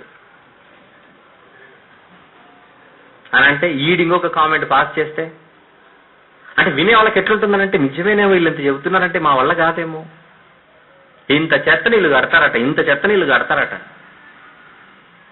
అని వీళ్ళను నిరుత్సాహపరచడానికి, డిమోటివేట్ చేయడానికి వాళ్ళు చేయని ప్రయత్నం లేదు. కానీ నెహెమ్యా మాత్రం దేవుణ్ణి ప్రార్థన చేసి, ప్రభువా ఎవరు నిరుత్సాహపడకుండా మేము పనిచేసే శక్తిని మాకు అందచేయి అన్నప్పుడు వీలైతే ఎలాగైనా వీళ్ళని బెదిరించైనా వీళ్ళను పని ఆపించాలని లోపల కుట్ర పన్నుతారు. ఏమని? రాత్రిపూట్లు ఎవరు లేనప్పుడు మనం వాళ్ళ దగ్గరికి వెళ్ళి అందరిని చంపేసి, చూసారు ఎంత పెద్ద ప్లాన్ చేస్తారు, అందరినీ చంపేసి పని ఆపేద్దాం. ఈ క్వశ్చన్ పేపర్ లీక్ అవుతుంది నెహెమ్యా గారికి. క్వశ్చన్ పేపర్ లీక్ అవడం అంటే వీళ్ళు ఏం చేస్తున్నారో లీక్ అవుతుంది. అప్పుడు ఇమీడియట్ గా అందరినీ సమకూర్చి, మీరు అధైర్యపడకండి, మనం ప్లాన్ చేద్దాం అని చెప్పి ఒక ప్లాన్ చేద్దాం. ఇప్పుడు ఎవరైతే పని చేస్తున్నారో మనం 2 గ్రూప్స్ గా డివైడ్ అయిపోదాం. ఈయన ప్లాన్ చేస్తున్నాడు. ఇప్పుడు ఒక గ్రూప్ ఏమో అసలు పని చేయకండి, ఆయుధాలు పెట్టుకుని నిలబడండి, ఎవడు వచ్చినా కూడా మీరు ఎదుర్కోండి, మీరు ఆయుధాలు పెట్టుకుని నిలబడుకుంటే నేను లోపల పని చేస్తాం. చూసారా ఎంత కష్టకాలం, ఆ ప్రాకారం కట్టడానికి ఆయన పడుతున్న కష్టం. ఇక పని చేస్తున్న వాళ్ళు కూడా ఏమని చెప్తారంటే, 2 చేతులతో పని చేయకండి, ఒక చేత్తో ఆయుధం పట్టుకోండి, ఇంకొక చేత్తోనే మీరు చేయండి. ప్రాక్టికల్ గా మీరు ఆలోచించండి, ఎంత సవాలుతో కూడుకున్న పరిస్థితి. ఆ గోడ కట్టడానికి మేస్త్రీలు వేస్తారు కదా, మీరు మాత్రం ఏం చేస్తారంటే నడుముకు మాత్రం కత్తి పెట్టుకోండి, చేయండి. అంత భయంకరమైన పరిస్థితి. ఒకే ఒక్కడుగా వచ్చాడు నెహెమ్యా గారు. ఆయనను నిరుత్సాహపరచడానికి, ఆయన పనిని ఆపించడానికి ఈ గ్యాంగ్ అంతా చెయ్యని ప్రయత్నం లేదు. ఇంతమంది వ్యతిరేకంగా ఉంటే నేను ఇంతమంది వ్యతిరేకంగా ఉంటే నువ్వేం చేస్తావు అని నెహెమ్యాను అనిండొచ్చు ఎంతోమంది, కానీ ఆయన పట్టించుకోలేదు. చెయ్యాలంటే ఇది దేవుని పని, ఇది దేవుని పని. చేశాడు, దిగాడు, తన దగ్గరున్న వాళ్ళందరితో పని చేయించాడు. అలా ఆల్మోస్ట్ ప్రాకారాన్ని పూర్తి చేసే స్థితికి తీసుకొని వచ్చాడు. ఇదంతా కూడా సన్బల్లటు, టోబియా, గెషెము వీళ్ళపైన చేసిన కామెంట్స్ కానివ్వండి, వీళ్ళని అధైర్యపరచడానికి వీళ్ళు చేసిన ప్రయత్నం కానివ్వండి, అధైర్యపడకుండా సగం మందిని యుద్ధానికి, సగం మందిని పని చేయడానికి, ఆ పని చేస్తున్న వారిలో ఒకరేమో ప్రతి ఒక్కరు ఒక చేత్తో ఆయుధం పట్టుకోవాలి, మరొక చేత్తో పని చేయాలి. ఈ ప్లానింగ్ ఇదంతా కూడా మీకు 4వ అధ్యాయంలో కనపడుతుంది. నెహెమ్యా గ్రంథం 1వ అధ్యాయంలో ఏముందో, 2వ అధ్యాయంలో ఏముందో, 3లో ఏముందో, 4లో ఏముందో మీకు ఎక్స్ప్లెయిన్ చేస్తున్నాను ఇప్పుడు. ఇక 5 ఆల్మోస్ట్ పూర్తయిపోతుంది పని. ఈ టైంలో కొత్త సమస్యలు ఎదురవుతాయి. యూదులలోనే ఒకరి మీద ఒకరు వచ్చి కంప్లైంట్ చేసుకోవడం. ప్రత్యేకించి దరిద్రులలో కూడా ధనవంతులు ఉంటారుగా, యూదుల పరిస్థితినే బాగలేదు. అయితే బాగలేని పరిస్థితులలో డబ్బులున్న వాళ్ళు, బాగలేని పరిస్థితిలో ఉన్న యూదులలో డబ్బులున్న వాళ్ళు మిగిలిన యూదులకు వడ్డీకి అప్పిచ్చారట. 5వ అధ్యాయం ఫర్ యువర్ ఇన్ఫర్మేషన్. వడ్డీకి అప్పిచ్చి వాళ్ళ దగ్గర ఉన్న చిన్ని చిన్ని ఆస్తులను కుదువ పెట్టుకుని డబ్బులు ఇచ్చారట. ఇప్పుడు వీళ్ళకి తినడానికి కూడా తిండి లేకపోయేసరికి నెహెమ్యా గారి దగ్గరకు వచ్చి, ఏంటయ్యా మా పరిస్థితి ఇది, నువ్వేమో ప్రాకారం బాగానే కట్టిస్తున్నావు కానీ మా బతుకులు ఏడ్చినట్టున్నాయి, ఎందుకంటే మా పిల్లలు ఇంకా ఇప్పటికీ దాసత్వంలోనే ఉన్నారు, మా దగ్గర ఆస్తులు ఏం లేవు, ఉన్న ఆస్తులను మన సహోదరులే కుదువ పెట్టుకున్నారు, అప్పులు ఇస్తే వడ్డీలు అడుగుతున్నారు, ఏం చేయాలనేసరికి ఇంకా నెహెమ్యా గారికి బీపీ మామూలుగా రేజ్ అవ్వదు. అందరిని పిలిపించి, మీకేమైనా బుద్ధి ఉందా, చెరలోకి వెళ్ళి మన పరిస్థితులు బాగలేకపోతే నా కష్టాన్నంతటిని ఉపయోగించి మేమందరం ఎంతో మందిని తీసుకొని ఇక్కడికి వస్తే బాగుపరచాలని నేను ప్రయత్నిస్తే ఉన్న వాళ్ళని దోచుకుని తింటున్నారు, ఏదైనా బాగుందా అని చెప్పేసి సీరియస్ అయిపోయేసరికి చేసిన తప్పుకు వాళ్ళు రియలైజ్ అయ్యి నెహెమ్యా గారు చెప్తారు, నేను అప్పునిచ్చాను, ఇదిగో ఈ వ్యక్తికి అప్పిచ్చాను, ఆ వ్యక్తికి అప్పిచ్చాను, మళ్ళీ చెబుతున్నాను మీ ఎదురుగానే, వాళ్ళకి ఇచ్చిన అప్పు నేను తీసుకోను, కనుక మీరు కూడా వడ్డీ అయితే తీసుకోకండి, అవసరమైతే కొంచెం అప్పును క్షమించండి అని వాళ్ళ పక్షాన్ని నేను రిక్వెస్ట్ చేస్తున్నాను, బ్రతిమాలుకుంటున్నాను అనేసరికి వాళ్ళందరూ కూడా మేము తప్పు చేశాము కనుక మేము కూడా ఎలాంటి వడ్డీ తీసుకోము, నువ్వేం చెబితే అది మేము చేస్తామని వాళ్ళందరూ ముందుకు వస్తారు. ఇదంతా 5వ అధ్యాయం. సమస్య ఏంటి 5వ అధ్యాయంలో? వాళ్ళ బ్రతుకులు, యూదుల మీదనే పెత్తనం చెలాయించే పరిస్థితికి వచ్చేసరికి వాళ్ళందరినీ సెట్ చేసే పరిస్థితే 5వ అధ్యాయం. అని మైండ్లో ఉంటాయా మీరు చదివేటప్పుడు? ఉండాలి. ఇక ఆరవ అధ్యాయంలో మళ్ళీ విలన్లు ఎంటర్ అవుతారు. ఎవరా విలన్లు? మళ్ళీ తొట్టి గ్యాంగే. ఎవరు? సన్బల్లటు, టోబియా, గేషెము. 4వ అధ్యాయంలో ఎంటర్ అయ్యి వీళ్ళని పని ఆపాలనుకుంటారుగా. ఇప్పుడు పని పూర్తి అయిపోతుంది. అది చూసి ఇంకా తట్టుకోలేక ఇప్పుడు రాజకీయం చేయడం మొదలు పెడతారు. 6వ అధ్యాయంలో సన్బల్లటు రాజకీయాలు. 6వ అధ్యాయం అనగానే మీకు సన్బల్లటు రాజకీయాలు గుర్తుకు రావాలి. ఏం చేస్తాడు ఇతను? నెహెమ్యా దగ్గరకు వచ్చి నెహెమ్యాకు పత్రికలు పంపుతాడు. పత్రికలు పంపించే ముందుగా పలానా రోజు పలానా ప్రాంతాన్ని నువ్వు ఇక్కడికి వస్తే మనం మాట్లాడుకోవాలి, నీ విధంగా మాకు కొన్ని కంప్లైంట్స్ ఉన్నాయి అని 4 సార్లు పంపిస్తే, పని చాలా గొప్పదయ్యా, నేను రాలేను, మేము ఈ పనిని వదిలేసి మీతో మాట్లాడడానికి నాకు అంత అవసరం లేదని నెహెమ్యా గారు అంటే, 5వసారి సార్ కొంచెం చిన్నగా చదువుకోండి 6వ అధ్యాయానికి వచ్చేసరికి ఈ సన్బల్లటు నెహెమ్యాను నువ్వు వస్తే నీతో చర్చించాలి, అసెంబ్లీ చర్చలని అంటాడు. నేను రానంటాడు. ఇంకా 5వసారి ఏం చేస్తారంటే ఒక పత్రిక పంపించి, ఈ ప్రాకారము ఇంత ప్రతికూలమైన వాతావరణంలో నువ్వు గడుతున్నావంటే నీ మీద మాకు ఒక అనుమానం వస్తుంది. ఈ ప్రాకారాన్ని నువ్వు గడుతున్నావంటే నీ మీద మాకు ఒక డౌట్ వస్తుంది. ఏంటా డౌట్? అర్థహశస్త రాజుకు వ్యతిరేకంగా ఈ ప్రాకారాన్ని కట్టి లోపల నువ్వు రాజు అయిపోదామనే కదా. అంటే నువ్వు రాజకీయం చేస్తున్నావు. ఇక్కడేదో నువ్వు పేరు సంపాదించి గొప్పవాడిగా మెడలో దండేయించుకొని వీళ్ళందరికీ రాజు అయిపోయి వీళ్ళు పన్ను కట్టుకోకుండా అర్థహస్త రాజుకు ట్యాక్సులు వెళ్లకుండా ఆయనకు నష్టం చేయడానికే ఇంత పెద్ద ప్లాన్ చేసామని మాకు అర్థమైపోయింది. నీ గురించి బయట న్యూస్ అంతా ఇదే ఉంది. పాపం నెహెమ్యా ఏం చేశాడు చెప్పండి? ఆయన దగ్గర పిటిషన్లు పెట్టి పర్మిషన్లు తీసుకొని వచ్చి కడుతుంటే, ఇంత మంచి పని చేస్తుంటే ఆయన గురించి మళ్ళీ బయట ఇంత పుకార్లు. అప్పుడు నెహెమ్యా గారు ఏంటంటే నేను ఇంత మంచి పని చేస్తుంటే ఏంటి అని అనుకోకుండా, ఒరే నీ మనసులో నువ్వేమనుకుంటే నేనెందుకు వచ్చి జవాబు చెప్పాలి, నువ్వేమైనా అనుకుని నేను పట్టించుకోను. నెహెమ్యా కంటిన్యూ అయిపోయాడు. ఆ తర్వాత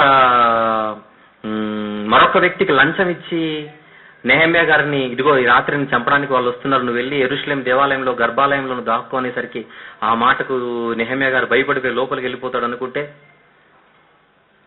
నెహెమ్యా గారు నాలాంటి వాడు వెళ్ళి దాక్కుంటే ఏమన్నా బాగుంటుందా? వాళ్ళు రాని ఎంతవరకు అవుతుందో అంతవరకు చూద్దాం, నేనైతే దాగుకునే పిచ్చి పిచ్చి పిరికి వేషాలు నేను చేయను. వీడు ఎక్కడ ప్లాన్ చేస్తారంటే, నెహెమ్యా గారు నిజంగా కనుక దాక్కుంటే తలుపులేసి బయటకు వచ్చి ఈ పిరికివాడు మీకు నాయకుడట అని ప్రచారం చేయడానికి ప్లాన్ చేస్తారు. చూసారా ఎంత భయంకరంగా ఉందో నెహెమ్యా గారి పరిస్థితి. కానీ ప్రతి విషయంలో దేవునికి ప్రార్థన చేసి, ప్రభువా నువ్వు వీళ్ళని అసలు వదలకు ప్రభువా. ఎందుకంటే నెహెమ్యా గారు ఎంత మంచోడు, ఎంత రఫ్ మీకు చూపిస్తాను ఫైనల్ గా. అంత లేనిది అంత రాజ్యాన్ని గవర్నర్ గా రావాలంటే కుదరదు. సాఫ్ట్ నేచర్ గా నెహెమ్యా గారిది, సై అంటే సై, అదే ఆయనది నెహెమ్యా గారి క్యారెక్టర్. ధైర్యశాలి అన్న పేర్లలో కొత్త నిబంధనలో పౌలు గారు ఎలాంటి వాడు, పాత నిబంధనలో నెహెమ్యా గారు, ఏలియా గారు, వీళ్ళందరూ కూడా ఒక క్యాడర్ కిందికి వస్తారు.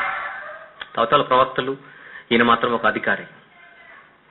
6వ అధ్యాయంలో ఏంటి చెప్పండి? బెదిరింపులు, రాజకీయాలు నెహెమ్యా గారి మీద, పుకార్లు. అప్పుడు లోకులు కాకులు అని అనుకుని నెహెమ్యా గారు అట్లా దులిపేసుకొని వెళ్ళిపోయాడు. అది 6వ అధ్యాయం. ఇక 7వ అధ్యాయానికి వచ్చేసరికి ఈ ప్రాకారం పూర్తయిపోతుందిగా. ఇప్పుడు ఈ ప్రాకారానికి మనంత చక్కగా కట్టినటువంటి, ప్రత్యేకించి వెరీ గుడ్, 7వ అధ్యాయానికి వచ్చేసరికి కట్టినటువంటి ప్రాకారానికి మరి కాపలాదారులను, ద్వారపాలకులను ఆయన నియమిస్తాడు. అధికారులను నియమిస్తాడు. 7వ అధ్యాయం అంతా కూడా ఎక్కడెక్కడ అధికారులు, ఎక్కడెక్కడ అధికారుల నియామకం. 7వ అధ్యాయం ఏంటి చెప్పండి? అధికారుల నియామకం. అది 7వ అధ్యాయం. నెహెమ్యా గ్రంథాన్ని 2 భాగాలుగా విభజించుకోవాలి. మొదటి అధ్యాయం నుంచి 7వ వచనం వరకు ఒక పార్ట్, 8 నుంచి 13 వరకు ఒక పార్ట్. చెప్పండి. మొదటి అధ్యాయం నుంచి 7వ అధ్యాయం వరకు ఒక పార్ట్ ఏంటి? ప్రాకారం కట్టడం. 8 నుంచి 13 జనాల్ని కట్టడం. ఎందుకు? పడిపోయింది ప్రాకారమే కాదు, ఇలా బతుకులు పడిపోయాయి కనుక పడిపోయిన ప్రాకారాన్ని 7వ అధ్యాయానికి పూర్తి చేశారు. 8 నుంచి పడిపోయిన బ్రతుకులను కట్టాలని ప్రయత్నిస్తాడు నెహెమ్యా గారు. ఏదో ప్రాకారం కట్టి జాబ్ అయిపోయింది అనుకోవట్లేదు ఆయన. పడిపోయిన వీళ్ళ ఆత్మీయ జీవితాలను కట్టాలని ఎజ్రా గారిని పిలిపిస్తాడు. ఇప్పుడు ఎజ్రా గారు, నెహెమ్యా గారు ఇప్పుడు ఒకటే చోటున్నారు, మర్చిపోకు. ఎజ్రా గారిని పిలిపించి వీళ్ళందరికీ వాక్యం చెప్పాలి నువ్వు అనేసరికి ఎజ్రా గారు నిలబడి ఉదయం నుంచి సాయంత్రం వరకు వాక్యం చెబితే చాలా ఇంపార్టెంట్ అండి. ఆయన ఎలా చెప్పాడు ఎజ్రా గారు నెహెమ్యా గ్రంథంలో చూద్దాం. ఎందుకంటే వాక్యం చెప్పాలంటే మళ్ళీ ఉండవలసినటువంటి 8వ అధ్యాయం 1వ వచనం. 7వ నెల రాగా ఇశ్రాయేలీయులు తమ పట్టణంలో నివాసులై ఉండి, నెహెమ్యా గ్రంథం 8వ అధ్యాయం చదువుతున్నాను 1వ వచనం. అప్పుడు జనులందరూ ఏక మనస్కులై నీటి గుమ్మము ఎదుటనున్న మైదానమునకు వచ్చి, నీటి గుమ్మం ఎక్కడుంది? మీ దగ్గర ఉన్న మ్యాప్ లో ఈస్ట్ వాటర్ గేట్ అని ఉంటుంది, ఉందా? దాన్ని ఎదురుగున్నటువంటి మైదానంలో అందరూ కూడుకున్నారు. వచ్చి యెహోవా ఇశ్రాయేలీయులకు ఆజ్ఞాపించిన మోషే ధర్మశాస్త్ర గ్రంథమును తెమ్మని ఎజ్రాను శాస్త్రితో చెప్పగా, యాజకుడైన ఎజ్రా 7వ మాసం 1వ దినము చదువుబడిన దానిని గ్రహింప శక్తి గల స్త్రీ పురుషులకు కలిసిన సమాజం అంతటి ఎదుటను ఆ ధర్మశాస్త్ర గ్రంథం తీసుకుని వచ్చి, నీటి గుమ్మం అనగానే మీకు పిక్చర్లో ఎక్కడుందో నీటి గుమ్మం మైండ్ లో తిరగాలి. నీటి గుమ్మము ఎదుటనున్న మైదానంలో ఉదయం మొదలుకొని మధ్యాహ్నం వరకు నిలుచున్న స్త్రీ పురుషులకు, నిలుచున్న స్త్రీలకు, ఉదయం నుంచి మధ్యాహ్నం వరకు స్త్రీ పురుషులకు తెలివితో వినగలిగిన వారందరికీ చదివి వినిపించుచు వచ్చెను. ఆ జనులందరూ ధర్మశాస్త్ర గ్రంథంను శ్రద్ధతో వినిది. అంటే మీకు ఏమర్థమైంది? ఇక్కడ చాలా మంచి పాయింట్స్ ఉన్నాయి. గ్రహింప శక్తి ఉండాలి, 2 వినేటప్పుడు తెలివి పెట్టి వినాలి. ఒక పాయింట్ చెప్పగానే దాన్ని అర్థం చేసుకొని ట్రై చేయాలి. అతి తెలివితో ఏదో కౌంటర్ చేయడానికి గాని, ఏమి తెలియనట్టుగా నటించడం గాని చేయకుండా తెలివిగా వింటే వాక్యం అర్థం అవుతుంది అనేది పాయింట్ అక్కడ. 7వ వచనం చూద్దాం. 7వ వచనంలో చివరిగా చూస్తే, ఈ లేవీయులు ధర్మశాస్త్రం యొక్క తాత్పర్యమును తెలియజెప్పిరి. ఇటువలే వారు దేవుని గ్రంథమును స్పష్టంగా చదివి వినిపించి జనులు బాగుగా గ్రహించినట్లు దానికి అర్థము చెప్పిరి. అంటే వాక్యం చెప్పినప్పుడు ఏం చెప్పాలి? ఏదో చెప్పుకుంటూ వెళ్ళిపో, అరుపులు కేకలు కాదు. వాక్యం చెబుతున్నప్పుడు ఎజ్రా గారి వలె, ఆనాటి లేవీయుల వలె ఏం చేయాలి? తాత్పర్యం చెప్పాలి, అర్థం చెప్పాలి. అలా చెబితే ఏమైపోయిందో తెలుసా? కింద వాళ్ళు చేసిన పాపాలకి ఓ అని ఏడుస్తారండి కింద. వాక్యం చెబితే విన్నవాడు ఏడవాలి, వాక్యం చెబితే విన్నవాడు మనసును గుచ్చుకోవాలి. పెంతెకొస్తు పండుగ రోజున పేతురు గారు వాక్యం చెబితే ఏమైంది? వారు తమ హృదయంలో నొచ్చుకుని, సహోదరులారా మేము ఏం చేయాలి? అలా వీళ్ళు ఏడు పెట్టేసరికి వీళ్ళందరూ ఏడ్చకండి, దేవుడు ఇప్పుడు నాకు రక్షణ ఇచ్చేశాడు అని చెప్పి పర్ణశాలల పండుగ చేస్తారు 8వ అధ్యాయంలో. 8వ అధ్యాయం నెహెమ్యా గ్రంథంలో జరిగేది ఏంటి? జనుల ఆత్మీయ జీవితాన్ని ప్రాకారము కట్టాము, వీళ్ళ ఆత్మీయ జీవితాన్ని కట్టాలనంటే వాక్యం చెప్పాలి. వీళ్ళ ఆత్మీయ జీవితాన్ని కట్టాలనంటే వాక్యం చెప్పాలి.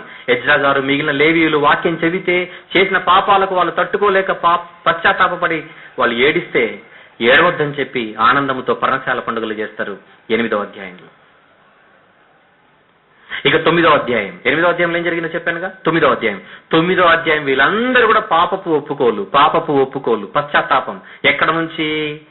ఆకాశమును భూమిని కలిగించిన దేవుడు నీవే మా కోసం అబ్రహామును ఎన్నుకున్నావు, కల్దీయుల ఊరు నుంచి ఇక్కడికి రప్పించావు, వాగ్దానం చేశావు, ఇశ్రాయేలును ఐగుప్తు నుంచి బయటికి తీసుకొని వచ్చి. 9వ అధ్యాయం అంతా ఇదే చరిత్ర. 9వ అధ్యాయం అంతా కూడా మొత్తం పితరులు చేసిన పాపము, వాళ్ళు చేసిన పాపాలన్నీ ఒప్పుకోవడానికి సిద్ధపడతారు. నెహెమ్యా గారు షూషను కోటలో బయలుదేరి ముందు ఏం చేశాడు? తాను చేసిన పాపము, తన సహోదరులు చేసిన పాపాన్ని ఒప్పుకొని వచ్చిన తర్వాత ఏం చేశాడు తెలుసా? ఆయన ఎజ్రా గారి సహాయంతో వీళ్ళందరి చేత పాపాలు ఒప్పుకునేలా చేస్తాడు. వీళ్ళు ఎవరి పాపాలు ఒప్పుకుంటారు? వాళ్ళ పితరులు చేసిన తప్పులన్నిటినీ తీసుకొని వచ్చి, వాళ్ళు తప్పు చేశారు, మేము తప్పు చేస్తాం తండ్రి, అసలు మేము చేసిన పాపానికి మాకు పడిన శిక్ష చాలా తక్కువ అని ఒప్పుకుంటారు. అదే 9వ అధ్యాయం. చూడండి 9వ అధ్యాయంలో 33వ వచనం.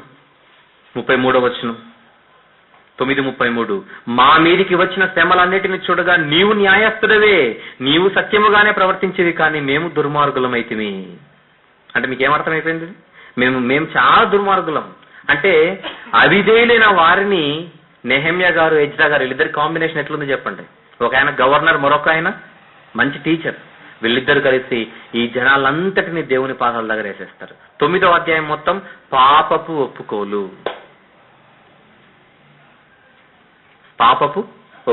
సెకండ్ పార్ట్ కదా నెహెమ్యాలో. సెకండ్ పార్ట్ 8వ అధ్యాయంలో వాక్యం చెప్పారు.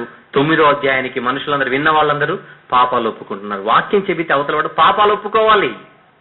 మీకు అర్థమవుతుందో లేదో కాన్సెప్ట్? ఎవరు వాక్యం చెప్పినా విన్నవాళ్ళు పశ్చాత్తాపడి పాపాలు ఒప్పుకొని దేవుని దగ్గరికి రావాలి తప్పితే, వాక్యం చెప్పిన తర్వాత ఇంకా వీళ్ళు చప్పట్లు కొట్టలేదే, వాక్యం చెప్పిన ఇంకా నాకు దండేయలేదే, వాక్యం చెప్పిన తర్వాత నాకు సన్మానం చేయలేదే అని మీ మహిమ కొరకు, మీ ఘనత కొరకు, మీకు పేరు రావడానికి మనం ఎప్పుడు వాక్యం చెప్పకూడదు. వాక్యం చెప్పేవాడి లక్షణం ఏంటో తెలుసా? చెప్పిన తర్వాత విన్నవాడు దేవునికి దగ్గర అవ్వాలి. చెప్పిన తర్వాత వినేవాడు నాకు దగ్గర అవ్వకూడదు. చెప్పిన తర్వాత విన్నవాడు దేవునికి దగ్గర అవ్వాలి. అదే జరుగుతోంది ఇక్కడ. వాక్యం బాగా చెప్పారని లేవీలకు దండేశారేంటి వీళ్ళు వచ్చి? వాక్యం బాగా చెప్పారని చెప్పి ఓ అని జేజేలు కొట్టారేంటి? లేదే. పశ్చాత్తాపపడి దుఃఖముతో దేవునికి దగ్గర అయ్యారు వీళ్ళందరూ కూడా. 9వ అధ్యాయం. ఇక 10వ అధ్యాయం. ఇక మీదట మేము ఇంతవరకు చేసిన తప్పులు మేము చెయ్యము అని నిబంధన చేసి రాతపూర్వకంగా అందరూ ప్రమాణం చేసి ముద్రలు వేయించుకుంటారు. అది 10వ అధ్యాయం. 10వ అధ్యాయంలో చేసిన తప్పులు ఇక చెయ్యమని దేవునికి మాటిస్తూ, ప్రత్యేకించి వీళ్ళు చేసిన తప్పులు ఏంటంటే విగ్రహాల జోలికి వెళ్ళడం, ఇంకా విశ్రాంతి దినాలని ఆచరించకపోవడం, ఇంకా అన్యులతో సహవాసం చేయడం. ఇవి వీళ్ళు చేసిన పెద్ద తప్పులు. అన్య స్త్రీలను పెళ్లి చేసుకోవడం, అన్యులతో సంబంధాలు ఏర్పరచుకోవడం, అన్యులతో బంధాలు ఏర్పరచుకోవడం, వీళ్ళు చేసిన తప్పులు ఇవన్నీ కూడా ఇక మేము చెయ్యము. 10వ అధ్యాయం మొత్తం నిబంధన. 1వ అధ్యాయం ప్రార్థన ఉపవాసం. 2వ అధ్యాయం బయలుదేరతాడు యెరూషలేం. 3వ అధ్యాయం ఎవరెవరు ఏం కట్టారో లిస్ట్ అదంతా. 4వ అధ్యాయం విలన్లు ఎంటర్ అవుతారు, అయినా వీళ్ళు కడతారు. ఒక చేత్తో ఆయుధం, ఒక చేత్తో పనిముట్టు. 5వ అధ్యాయం వడ్డీలకు ఇచ్చారని రిపోర్ట్. 6వ అధ్యాయం పని పూర్తి చేస్తే రాజకీయం చేస్తామని కంప్లైంట్. 7వ అధ్యాయం అధికారులను నియమిస్తాడు, ద్వారపాలకులను నియమిస్తాడు. 8వ అధ్యాయం ఆత్మీయ జీవితాన్ని కట్టడం కొరకు వాక్యం చెప్పిస్తాడు. అప్పుడు వీళ్ళందరి పశ్చాత్తాపం. అప్పుడు ఇమ్మీడియట్ గా పర్ణశాల పండుగ చేయడం.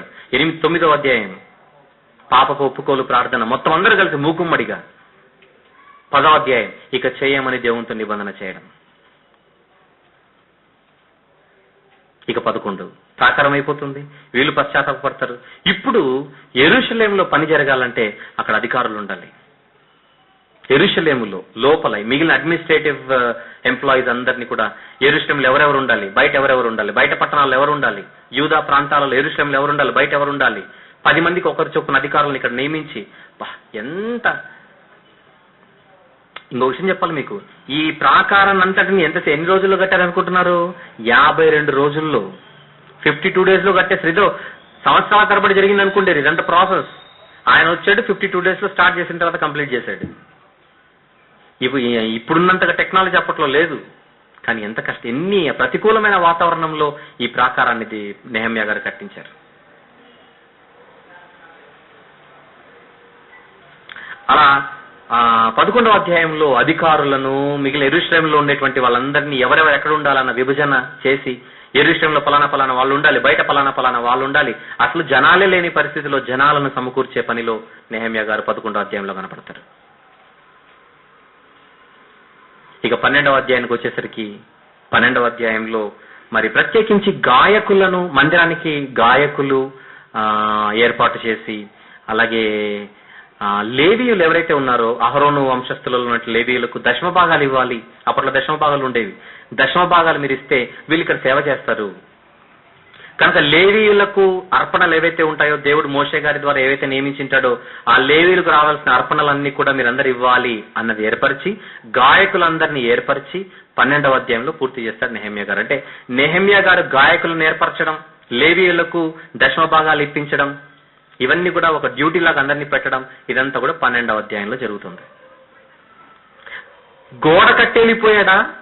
మొత్తం ఒక పనిని స్థిరపరుస్తున్నాడు. చెప్పండి, నెహెమ్యా గారు ఒక పనిని స్థిరపరుస్తున్నాడు. కట్టెళ్ళిపోలేదు, నిలబడాలి. పని చేస్తే నిలబడాలి. గోడ ప్రారంభించాడు, పూర్తి చేశాడు. కార్యారంభము కంటే కార్యాంతము మేలు, అది పూర్తి చేశాడు. కానీ దేవుని పనిని ఇంకా స్థిరపరుస్తున్నాడు ఆయన. 12వ అధ్యాయం అదంతా కూడా.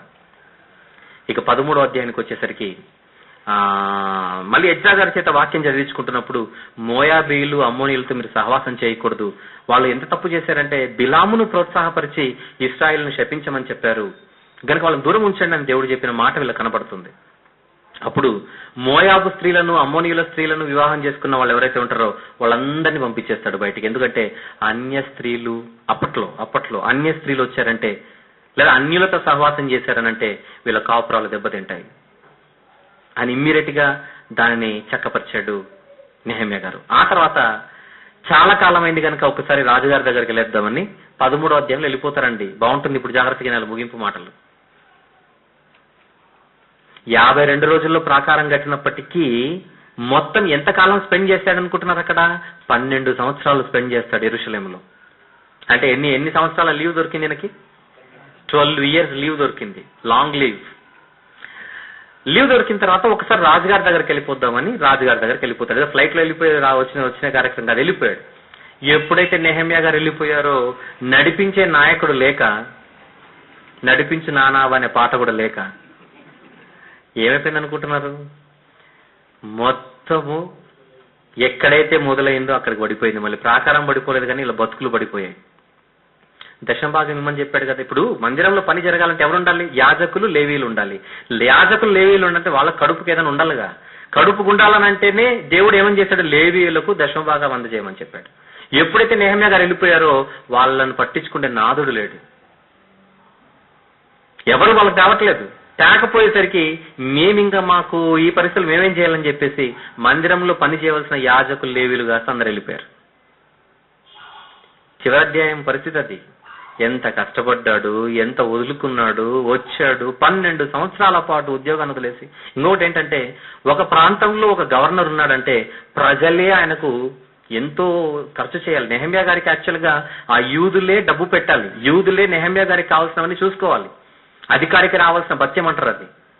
కానీ నెహెమ్యా గారు వాళ్ళ పరిస్థితిని చూసి ఒక్క పైసా తీసుకోలేదు. డబ్బులు లేకుండా, డబ్బులు తీసుకోకుండా నెహెమ్యా గారు అస్సలు ఏది లేకుండా దేవుని యందు అత్యంత భయభక్తులతో తన వాళ్ళ కొరకు అన్ని త్యాగం చేసి పని చేసి స్థిరపరిచి వెళితే మందిరాన్ని పట్టించుకుంటే అధికారి లేడు, డబ్బులు ఇవ్వట్లేదు కనుక నీళ్ళు వెళ్ళిపోయారు. ఇకపోతే ఒక యాజకుడు ఉంటాడు, మెయిన్ యాజకుడు. వీడేం చేస్తాడు? ఇతనేం చేస్తాడు అనుకుంటున్నారు? నెహెమ్యా గారు, ఎజ్రా గారు పడిన కష్టాన్ని కల్లారా చూసి విలన్లైనటువంటి టోబియా, విలన్ అయినటువంటి సన్బల్లటు వీళ్ళతో సంబంధాలు ఏర్పరచుకొని పెళ్లి సంబంధాలు కూడా ఏర్పరచుకుంటాడు సన్బల్లటుతో. ఎవరు? మెయిన్ యాజకుడు ఎవరైతే ఉన్నారో అతను. టోబియా అనేటువంటి ఈ దుర్మార్గుడికి ఈ యాజకుడు ఒక రూమ్ కట్టిస్తాడు పక్కన మందిరం దగ్గర, నెహెమ్యా గారు లేని కాలంలో. అప్పుడు నెహెమ్యా గారు వచ్చేస్తారు. 13వ అధ్యాయం ఇదంతా, చివరి అధ్యాయం వచ్చేసరికి టోబియా అనే దుర్మార్గుడికి, దుష్టుడికి రూమ్ ప్రధాన యాజకుడు కట్టడం చూసి, ఏం పేరు అతని పేరు? ఎల్యాషీబు.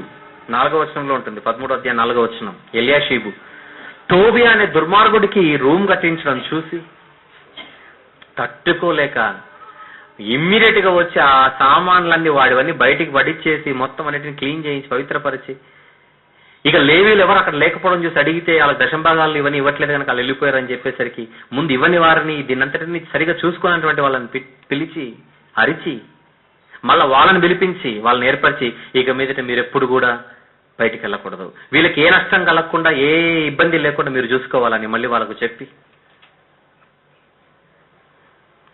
అంత అయిపోతే సమస్యలు అయిపోయినాయి అనుకుంటే మళ్ళా సమస్యలు ఏంటంటే, విశ్రాంతి దినాన ధర్మశాస్త్ర ప్రకారంగా ఏ పని చేయకూడదు. తెలుసు కదా మీ అందరికి. వీళ్ళన్నీ పాటిస్తున్నారు కానీ విశ్రాంతి దినాన మాత్రం చేయాల్సిన పనులను చేస్తున్నారు. మళ్ళా నెహెమ్యా గారికి మళ్ళీ టెన్షన్ పుట్టుకొచ్చి, మీకేమన్నా అన్ని ఉన్నాయా లేదా నాకు అర్థం కాదు, ఈ విశ్రాంతి దినాన్ని నిర్లక్ష్య పెట్టే కదా దేవుని ఎదురు పాపం చేసింది, మళ్ళీ మీరు ఎందుకు చేస్తారు? కనుక పక్కన ఉన్న తూరు దేశస్తులు వచ్చి అమ్మకాలు చేయడం ఇవన్నీ చూసి విశ్రాంతి దినాన మీరు ఏ పని చేయకూడదు,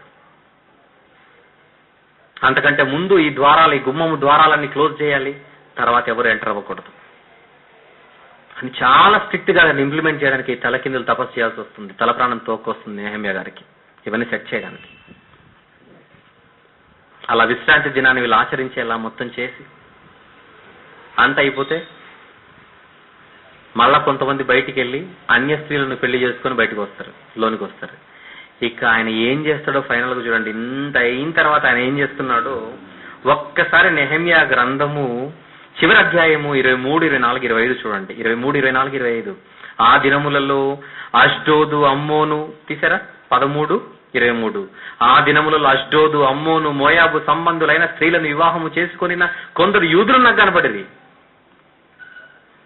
వారి కుమారులలో సగము మంది అష్డోదు భాష మాట్లాడువారు, వారు ఆయా భాషలు మాట్లాడువారు కానీ యూదుల భాష మాత్రం వాళ్ళు ఎవరికి రాదు. అప్పుడు ఏం చేశాడంటే చూడండి పక్కన, అంతట నేను వారితో వాదించి తర్వాత వారిని శపించి కొందరిని ఏం చేశాడు చూడండి పక్కన, కొట్టాడట వెళ్ళి, తర్వాత వారి తల వెంట్రుకలు కూడా పెరికేశాడంటే పిచ్చి పట్టినట్టు అయిపోయింది నెహెమ్యా గారికి.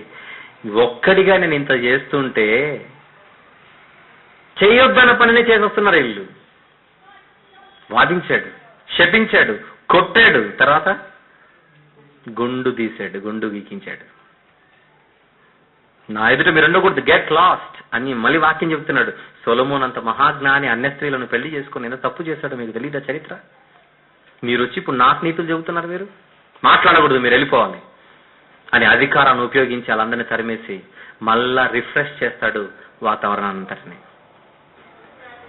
నెహెమ్యా ఒక ఉన్నత స్థానంలో ఉన్నటువంటి వ్యక్తి అన్నిటిని వదులుకోవడానికి కూడా సిద్ధపడి తన వారిని రక్షించుకొనుటకు త్యాగం చేసి తన ప్రాంతానికి వచ్చి కొన్ని సంవత్సరాల పాటు రాత్రనగా పగలనక ఎంతో మంది ప్రతికూలమైనటువంటి వాతావరణంలో ప్రతికూలమైనటువంటి వ్యక్తులు, ఒకవైపు బెదిరింపులు, ఒకవైపు సవాళ్లు. ఇంకొక విషయం ఏంటంటే కేవలం బయట విలన్లే కాదు, తనలో ఉన్నటువంటి యూదులలో ప్రధానులు కూడా కొంతమంది నెహెమ్యా గారిని వ్యతిరేకించారు. ఒక రకంగా చెప్పాలంటే అన్యజనుల వలనైనా బాధలు, నెక్స్ట్ స్వజనుల వలనైన బాధలు, ఇవన్నిటిని ఎదుర్కొని దేవుని ఆనంద పెట్టే ఒక కార్యక్రమాన్ని ఈరోజు మీరు ఇక్కడ చూస్తున్నటువంటి ప్రాకారాన్ని 52 రోజులలో కట్టించిన ఘనత నెహెమ్యా గారిది. కేవలం గోడలు కట్టించి ఆయన కామైపోలేదు. ఏం చేశాడు? పడిపోయిన వాళ్ళ జీవితాలను కూడా సేవకుల ద్వారా తిరిగి కట్టించాడు. వెళ్ళిపోతే ఆయన వెళ్ళిపోయిన కొద్ది సమయానికే క్రూరమైన తోడేళ్లు ప్రవేశించినట్టుగా తిరిగి వాళ్ళ బతుకులు మళ్ళీ పడిపోయాయి. మళ్ళీ వచ్చాడు, మళ్ళా వారిని నిలబెట్టాడు. ఇది నెహెమ్యా గారి అద్భుతమైనటువంటి జీవితం. నెహెమ్యా గారు వెళ్ళిపోతారు. వెళ్ళిపోయిన తర్వాత వచ్చిన ప్రవక్తే చిట్ట చివరి ప్రవక్త మలాకీ గారు. మీరు తర్వాత మలాకీ గ్రంథం ఇప్పుడు చదవకండి, చూస్తే నెహెమ్యా గారి పీరియడ్ లో ఏ తప్పులైతే జరిగాయో మలాకీ గ్రంథంలో అవే ఆయన ప్రస్తావిస్తాడు. మీరు దశమ భాగం ఇవ్వకుండా మీరు దొంగలైపోతారని మలాకీ గ్రంథంలో మీరు చదువుతుంటారు చాలా సందర్భాల్లో. అంటే కొద్ది కాలానికే తిరిగి వాళ్ళు ఒక మనిషి ఎదురుగుంటే వీళ్ళు భయభక్తులతో ఉంటున్నారు, మనిషి దూరం అయిపోయేసరికి తిరిగి పడిపోతున్నారు. అంటే ఆయన మనుషుల వెనకలున్న దేవుని వీళ్ళు చూడట్లేదు ఇశ్రాయేలీలు. మనిషి ఉన్నంత వరకు భయము, మనిషి పోతే తిరిగి పడిపోతున్నారు. అది ఇశ్రాయేలీల బ్రతుకు. దేవుడు ఎంత ప్రేమించి ఇంత మందిని పురికొలిపి వాళ్ళ కొరకు ఇన్ని చేస్తే ఇశ్రాయేలీలు మాత్రం ఎవరిని యూటిలైజ్ చేసుకోలేకపోయారు. చేసిన తప్పే ప్రతి తరంలో దాన్ని రిపీట్ చేస్తూ ఒకవైపు ఇశ్రాయేలీల బ్రతుకులు మారట్లేదు, ఒకవైపు ప్రవక్తల పరిస్థితి మారట్లేదు, దేవుని పిల్లల పరిస్థితి, సేవకుల పరిస్థితి మారట్లేదు. రక్షిద్దామని వస్తే రక్షించడానికి వచ్చిన వాళ్ళే చంపేస్తున్నారు వీళ్ళు. పాత నిబంధనలు మొత్తం ఇదే. ఏ భక్తుడి బ్రతుకు సుఖంగా ఉందో చెప్పండి? అందరి బ్రతుకులు అవే. చివరికి 2000 సంవత్సరాల క్రితం యేసుప్రభు వచ్చాడు. దేవుని కుమారుడు కదా, అభిషిక్తుడు కదా, మెస్సియా కదా, ఆయనన్నా స్వీకరిద్దాం అనుకున్నారా? వారి పాపాల నుంచి రక్షించడానికి ఆయన వస్తే ఆయనను చంపారు. ఆ తర్వాత వచ్చిన అపోస్తలులను చంపారు. పౌలు గారిని భయంకరమైన హింసలకు గురి చేశారు. అంటే ఈ లోకంలో దేవుని కొరకు పనిచేసే వారికి ఎప్పుడు కూడా కష్టాలు, శ్రమలు, హింసలు. ఇది కేవలం ఆ తరంలో ఉన్న వారికి అప్లై అవుతుంది అనుకోకండి. నెహెమ్యా గారిని చూసి మనము నేర్చుకోవాలి. నీ లోకపు జీవనోపాధిలో నువ్వు ఉన్నావా, నీకే కష్టాలు రావు. లోకము కొరకే నువ్వు బ్రతుకుతున్నావా, నీకే ప్రాబ్లం ఉండదు. ఏ రోజైతే నువ్వు దేవుని కొరకు దేవుని పని చేద్దామని ముందుకొస్తావా, ముందుగా నీ సమస్యలు నీ స్వజనుల వలనతోనే వస్తాయి, నీ స్వజనులతోనే వస్తాయి, నీ ఇంటి వారితో వస్తాయి, నీ బంధువులతో వస్తాయి, నీ మిత్రులతో వస్తాయి, నీ పొరుగు వారితో వస్తాయి. ఎవరైతే నీ వారు నువ్వు అనుకుంటావో వారి నుంచి నీకు వచ్చే ప్రాబ్లమ్స్ అన్ని. అలా వచ్చినప్పుడు నా వాళ్లే నాకు దూరం అయ్యారు కనుక నేను పని మానేద్దాం అనకూడదు. అప్పుడు నెహెమ్యా లాంటి ధైర్యశాలివి నువ్వు కాదు. నీ వాళ్ళు నీకు దూరమైన, మంచి మాట అంటాడు పౌలు గారు, శ్రమ అయినను హింస అయినను క్రీస్తు ప్రేమ నుంచి నన్ను ఎడబాపున, కరువైనను ఖడ్గమైనను. అలాగే బైబిల్లో ఉన్న భక్తులను మనం ఆదర్శవంతులుగా తీసుకోవాలి. వాళ్ళని తీసుకున్నప్పుడు, వాళ్ళ జీవితాలను ముందు పెట్టుకున్నప్పుడు అసలు ఆయనకు వచ్చిన సవాళ్లు మన జీవితంలో ఏమీ రాలేదు. అంతటి సవాళ్ళను ఎదుర్కొని ఆయన పనిని పూర్తి చేశాడు. అందుకు దేవుడు ఆనందించాడు నెహెమ్యా గారి విషయంలో. ఈరోజు మనము కూడా మన జీవిత కాలంలో దేవుని కొరకు మనం ఏదైతే చేయాలి అని మీరు ఈ వాక్యాల ద్వారా వింటున్నారో ఇంటివారు దూరమైనా, బంధువులు దూరమైనా, తన సొంత వారే, మీ సొంత వారే మిమ్మల్ని ఇబ్బంది పెట్టినా దేనికి మీరు కృంగిపోకండి. పేతురు గారు అడుగుతారు, అన్నిటినీ సమస్తమును విడిచిపెట్టి నీ కోసం వచ్చాను ప్రభు అని అడిగితే, నా నిమిత్తము సువార్త నిమిత్తము తన ఇంటి వారినైనాను, అన్నదమ్ములనైనాను, అక్కచెల్లెండ్రనైనాను వదిలినవాడు నూరంతలుగా వారిని పొంది వారితో పాటు నిత్య జీవాన్ని కూడా పొందుతారని చెప్పాడు. అంటే వదిలేయమంటే భార్యకు విడాకులు ఏమని తల్లిదండ్రులను పట్టించుకోకూడదని కాదు. అక్కడ మొదటి స్థానం. వీళ్ళందరూ నేను ఇబ్బంది పెడుతున్నా నువ్వు పడిపోకూడదు అనేదే పాయింట్ ఇక్కడ. అది నెహెమ్యా గారి జీవితంలో మనం చూసాం. మరి ఈ పేపర్ మీకు ఎందుకు ఇచ్చాను అనుకుంటున్నారు? ఇక మీరు ఇంటికి వెళ్ళిన తర్వాత నెహెమ్యా గ్రంథం చదవండి. ఇప్పుడు నేను చెప్పిన పిక్చర్ని మైండ్లో పెట్టుకొని చదువుతున్నప్పుడు ఈ 3వ అధ్యాయంలో గుమ్మాలు, 12వ అధ్యాయంలో గుమ్మాలు కనపడతాయి. ఇక్కడ మీకు 10 కనపడతాయి నాకు తెలిసి. ఇక్కడ ఉన్న గుమ్మాలు, గేట్ అన్నదంతా కూడా గుమ్మాలు, ద్వారాలు. గేట్ అన్న పదం ఉన్నదంతా కూడా గుమ్మములు లేదా ద్వారములు. అయితే 2 ఇందులో కనపడవు. మొత్తం 12 గుమ్మములు ఉంటాయి, 10 కనపడుతున్నాయి మీకు. మరొక 2 ఎఫ్రాయిము గుమ్మము అని, ఈ పాత గుమ్మం ఓల్డ్ గేట్ అని ఉండే పైన దానికి దాని దగ్గర ఉంటుంది, ఏంటది ఎఫ్రాయిము గుమ్మం అని. ఇంకొకటి బందీ గుమ్మము అని కుడివైపున ఈస్ట్ గేట్, తూర్పు ద్వారం దగ్గర మీకు అక్కడ కంటికి కనపడుతుంది. అవన్నీ బైబిల్లో ఉంటాయి మీకు 12వ అధ్యాయంలో బందీ గుమ్మము. కనుక అక్కడ కనపడుతున్న 10 కాకుండా 12 గుమ్మములు మనకి నెహెమ్యా గ్రంథంలో కనపడతాయి. వాటన్నిటికీ పేర్లు. నెహెమ్యా గ్రంథం అంటే ఒక చిన్న అవగాహన మీకు వచ్చిందా? ఇప్పుడు అవేర్నెస్ వచ్చిందా? నెహెమ్యా గ్రంథం అంటే ఎందుకు రాయబడిందో, దేనికోసము, ఏ కాలంలో ఇదంతా జరిగింది? ఇక మీద మీరు నెహెమ్యా గ్రంథం ఎప్పుడు చదివినా ఈ పిక్చరైజేషన్ మైండ్ లో ఉంటుంది కనుక హాయిగా మీకు అర్థం అవ్వడానికి చాలా అవకాశాలు ఉంటాయి. ఇప్పుడు నేను వేసింది పునాది. నెహెమ్యా గ్రంథం అర్థం చేసుకోవడానికి నేను వేసిన పునాది మీద మీరు చదవాలి. ఇప్పుడు నెహెమ్యా గ్రంథం మొత్తం మీకు వచ్చేసిందా ఏంటి? మొత్తం రాలేదు. మీకు పిక్చర్ నేను ఇచ్చాను, దాన్ని ఆధారం చేసుకుని మీరు చదవండి. ఇప్పుడు ఈ గ్రంథం అంతా నా మైండ్లో ఉంది. నాకెలా వచ్చింది ఈ మైండ్లోకి? నేను ఎవరి దగ్గర కూర్చోలేక ఎవరన్నా నాకు ఇట్లా చెప్పారనుకుంటారు. చదివాను. ఆ గ్రంథం అంతా నా మైండ్లోకి వచ్చే అంతవరకు ఒక్కసారా, 2 సార్లు, 3 సార్లు, 4 సార్లు నాకు తెలియదు. ఆ గ్రంథం అంతా నా మైండ్లోకి వచ్చేంతవరకు చదివాను. మళ్ళీ రోజుకు ఒక అధ్యాయమే కదా బ్రదర్ అంటే, నా జీవితకాలం అంతా చదివినప్పుడు అర్థం కాదు నాకు. అది నా జీవితకాలం అంతా కూర్చున్నా ఇంకా నాకు అర్థం కాదు ఏ పుస్తకం కూడా. చదువుతుంటే ఆకలి అవ్వకూడదు, చదువుకుంటే నిద్ర రాకూడదు. నెహెమ్యా గ్రంథం చదవాలంటే, నెహెమ్యా గారి కాలంలో ఎజ్రా గారు ఉన్నారు అంటే ఎజ్రా గ్రంథం కూడా చదివితే నాకు నెహెమ్యా గ్రంథం ఈజీగా అర్థమవుతుందన్నమాట. మళ్ళీ ఎజ్రా గ్రంథం చదవడం, అలా ఆ లింక్ చేసుకొని బైబిల్ చదివితే అద్భుతంగా ఉంటుంది. ఏ లింక్ లేక కూడా చదివితే రైలు పట్టాలు తప్పుతుంది. అప్పుడు ఎక్కడ పడిపోతుంది? పాతాళంలో పడిపోతుంది. ఆ రైలు ఎవరో కాదు, మీరే. ఓకే, చదవండి, బాగా చదవండి. ఏదైనా డౌట్స్ ఉంటే మరొకసారి కలుసుకున్నప్పుడు ఈ గ్రంథం గురించి మీరు అడగవచ్చు. ఓకే, గ్రంథం అంతా చెప్పవలసి వచ్చింది కనుక కొంచెం ఆలస్యమైంది. ఒకవేళ ఎవరైనా ఈరోజు బస్సు లేట్ అయింది కనుక ఇంకెప్పుడు మేము ఖైరతాబాద్ రాకూడదు అని మీరు అనుకుంటే దేవుడు మిమ్మల్ని దీవించును గాక. ఓకే, ప్రార్థన చేసుకుందాం. ప్రేమగల మా ప్రియ పరలోకపు తండ్రి, మీ వాక్యము అర్థం చేసుకోవాలంటే కష్టం, ఆలోచించాలి. అందుకే సమయం పడుతుంది తండ్రి. విన్న ప్రతి మాట మీ పిల్లలు ఒక నెహెమ్యా గారిని ఎంత ధైర్యవంతుడు, ఎంత పట్టుదల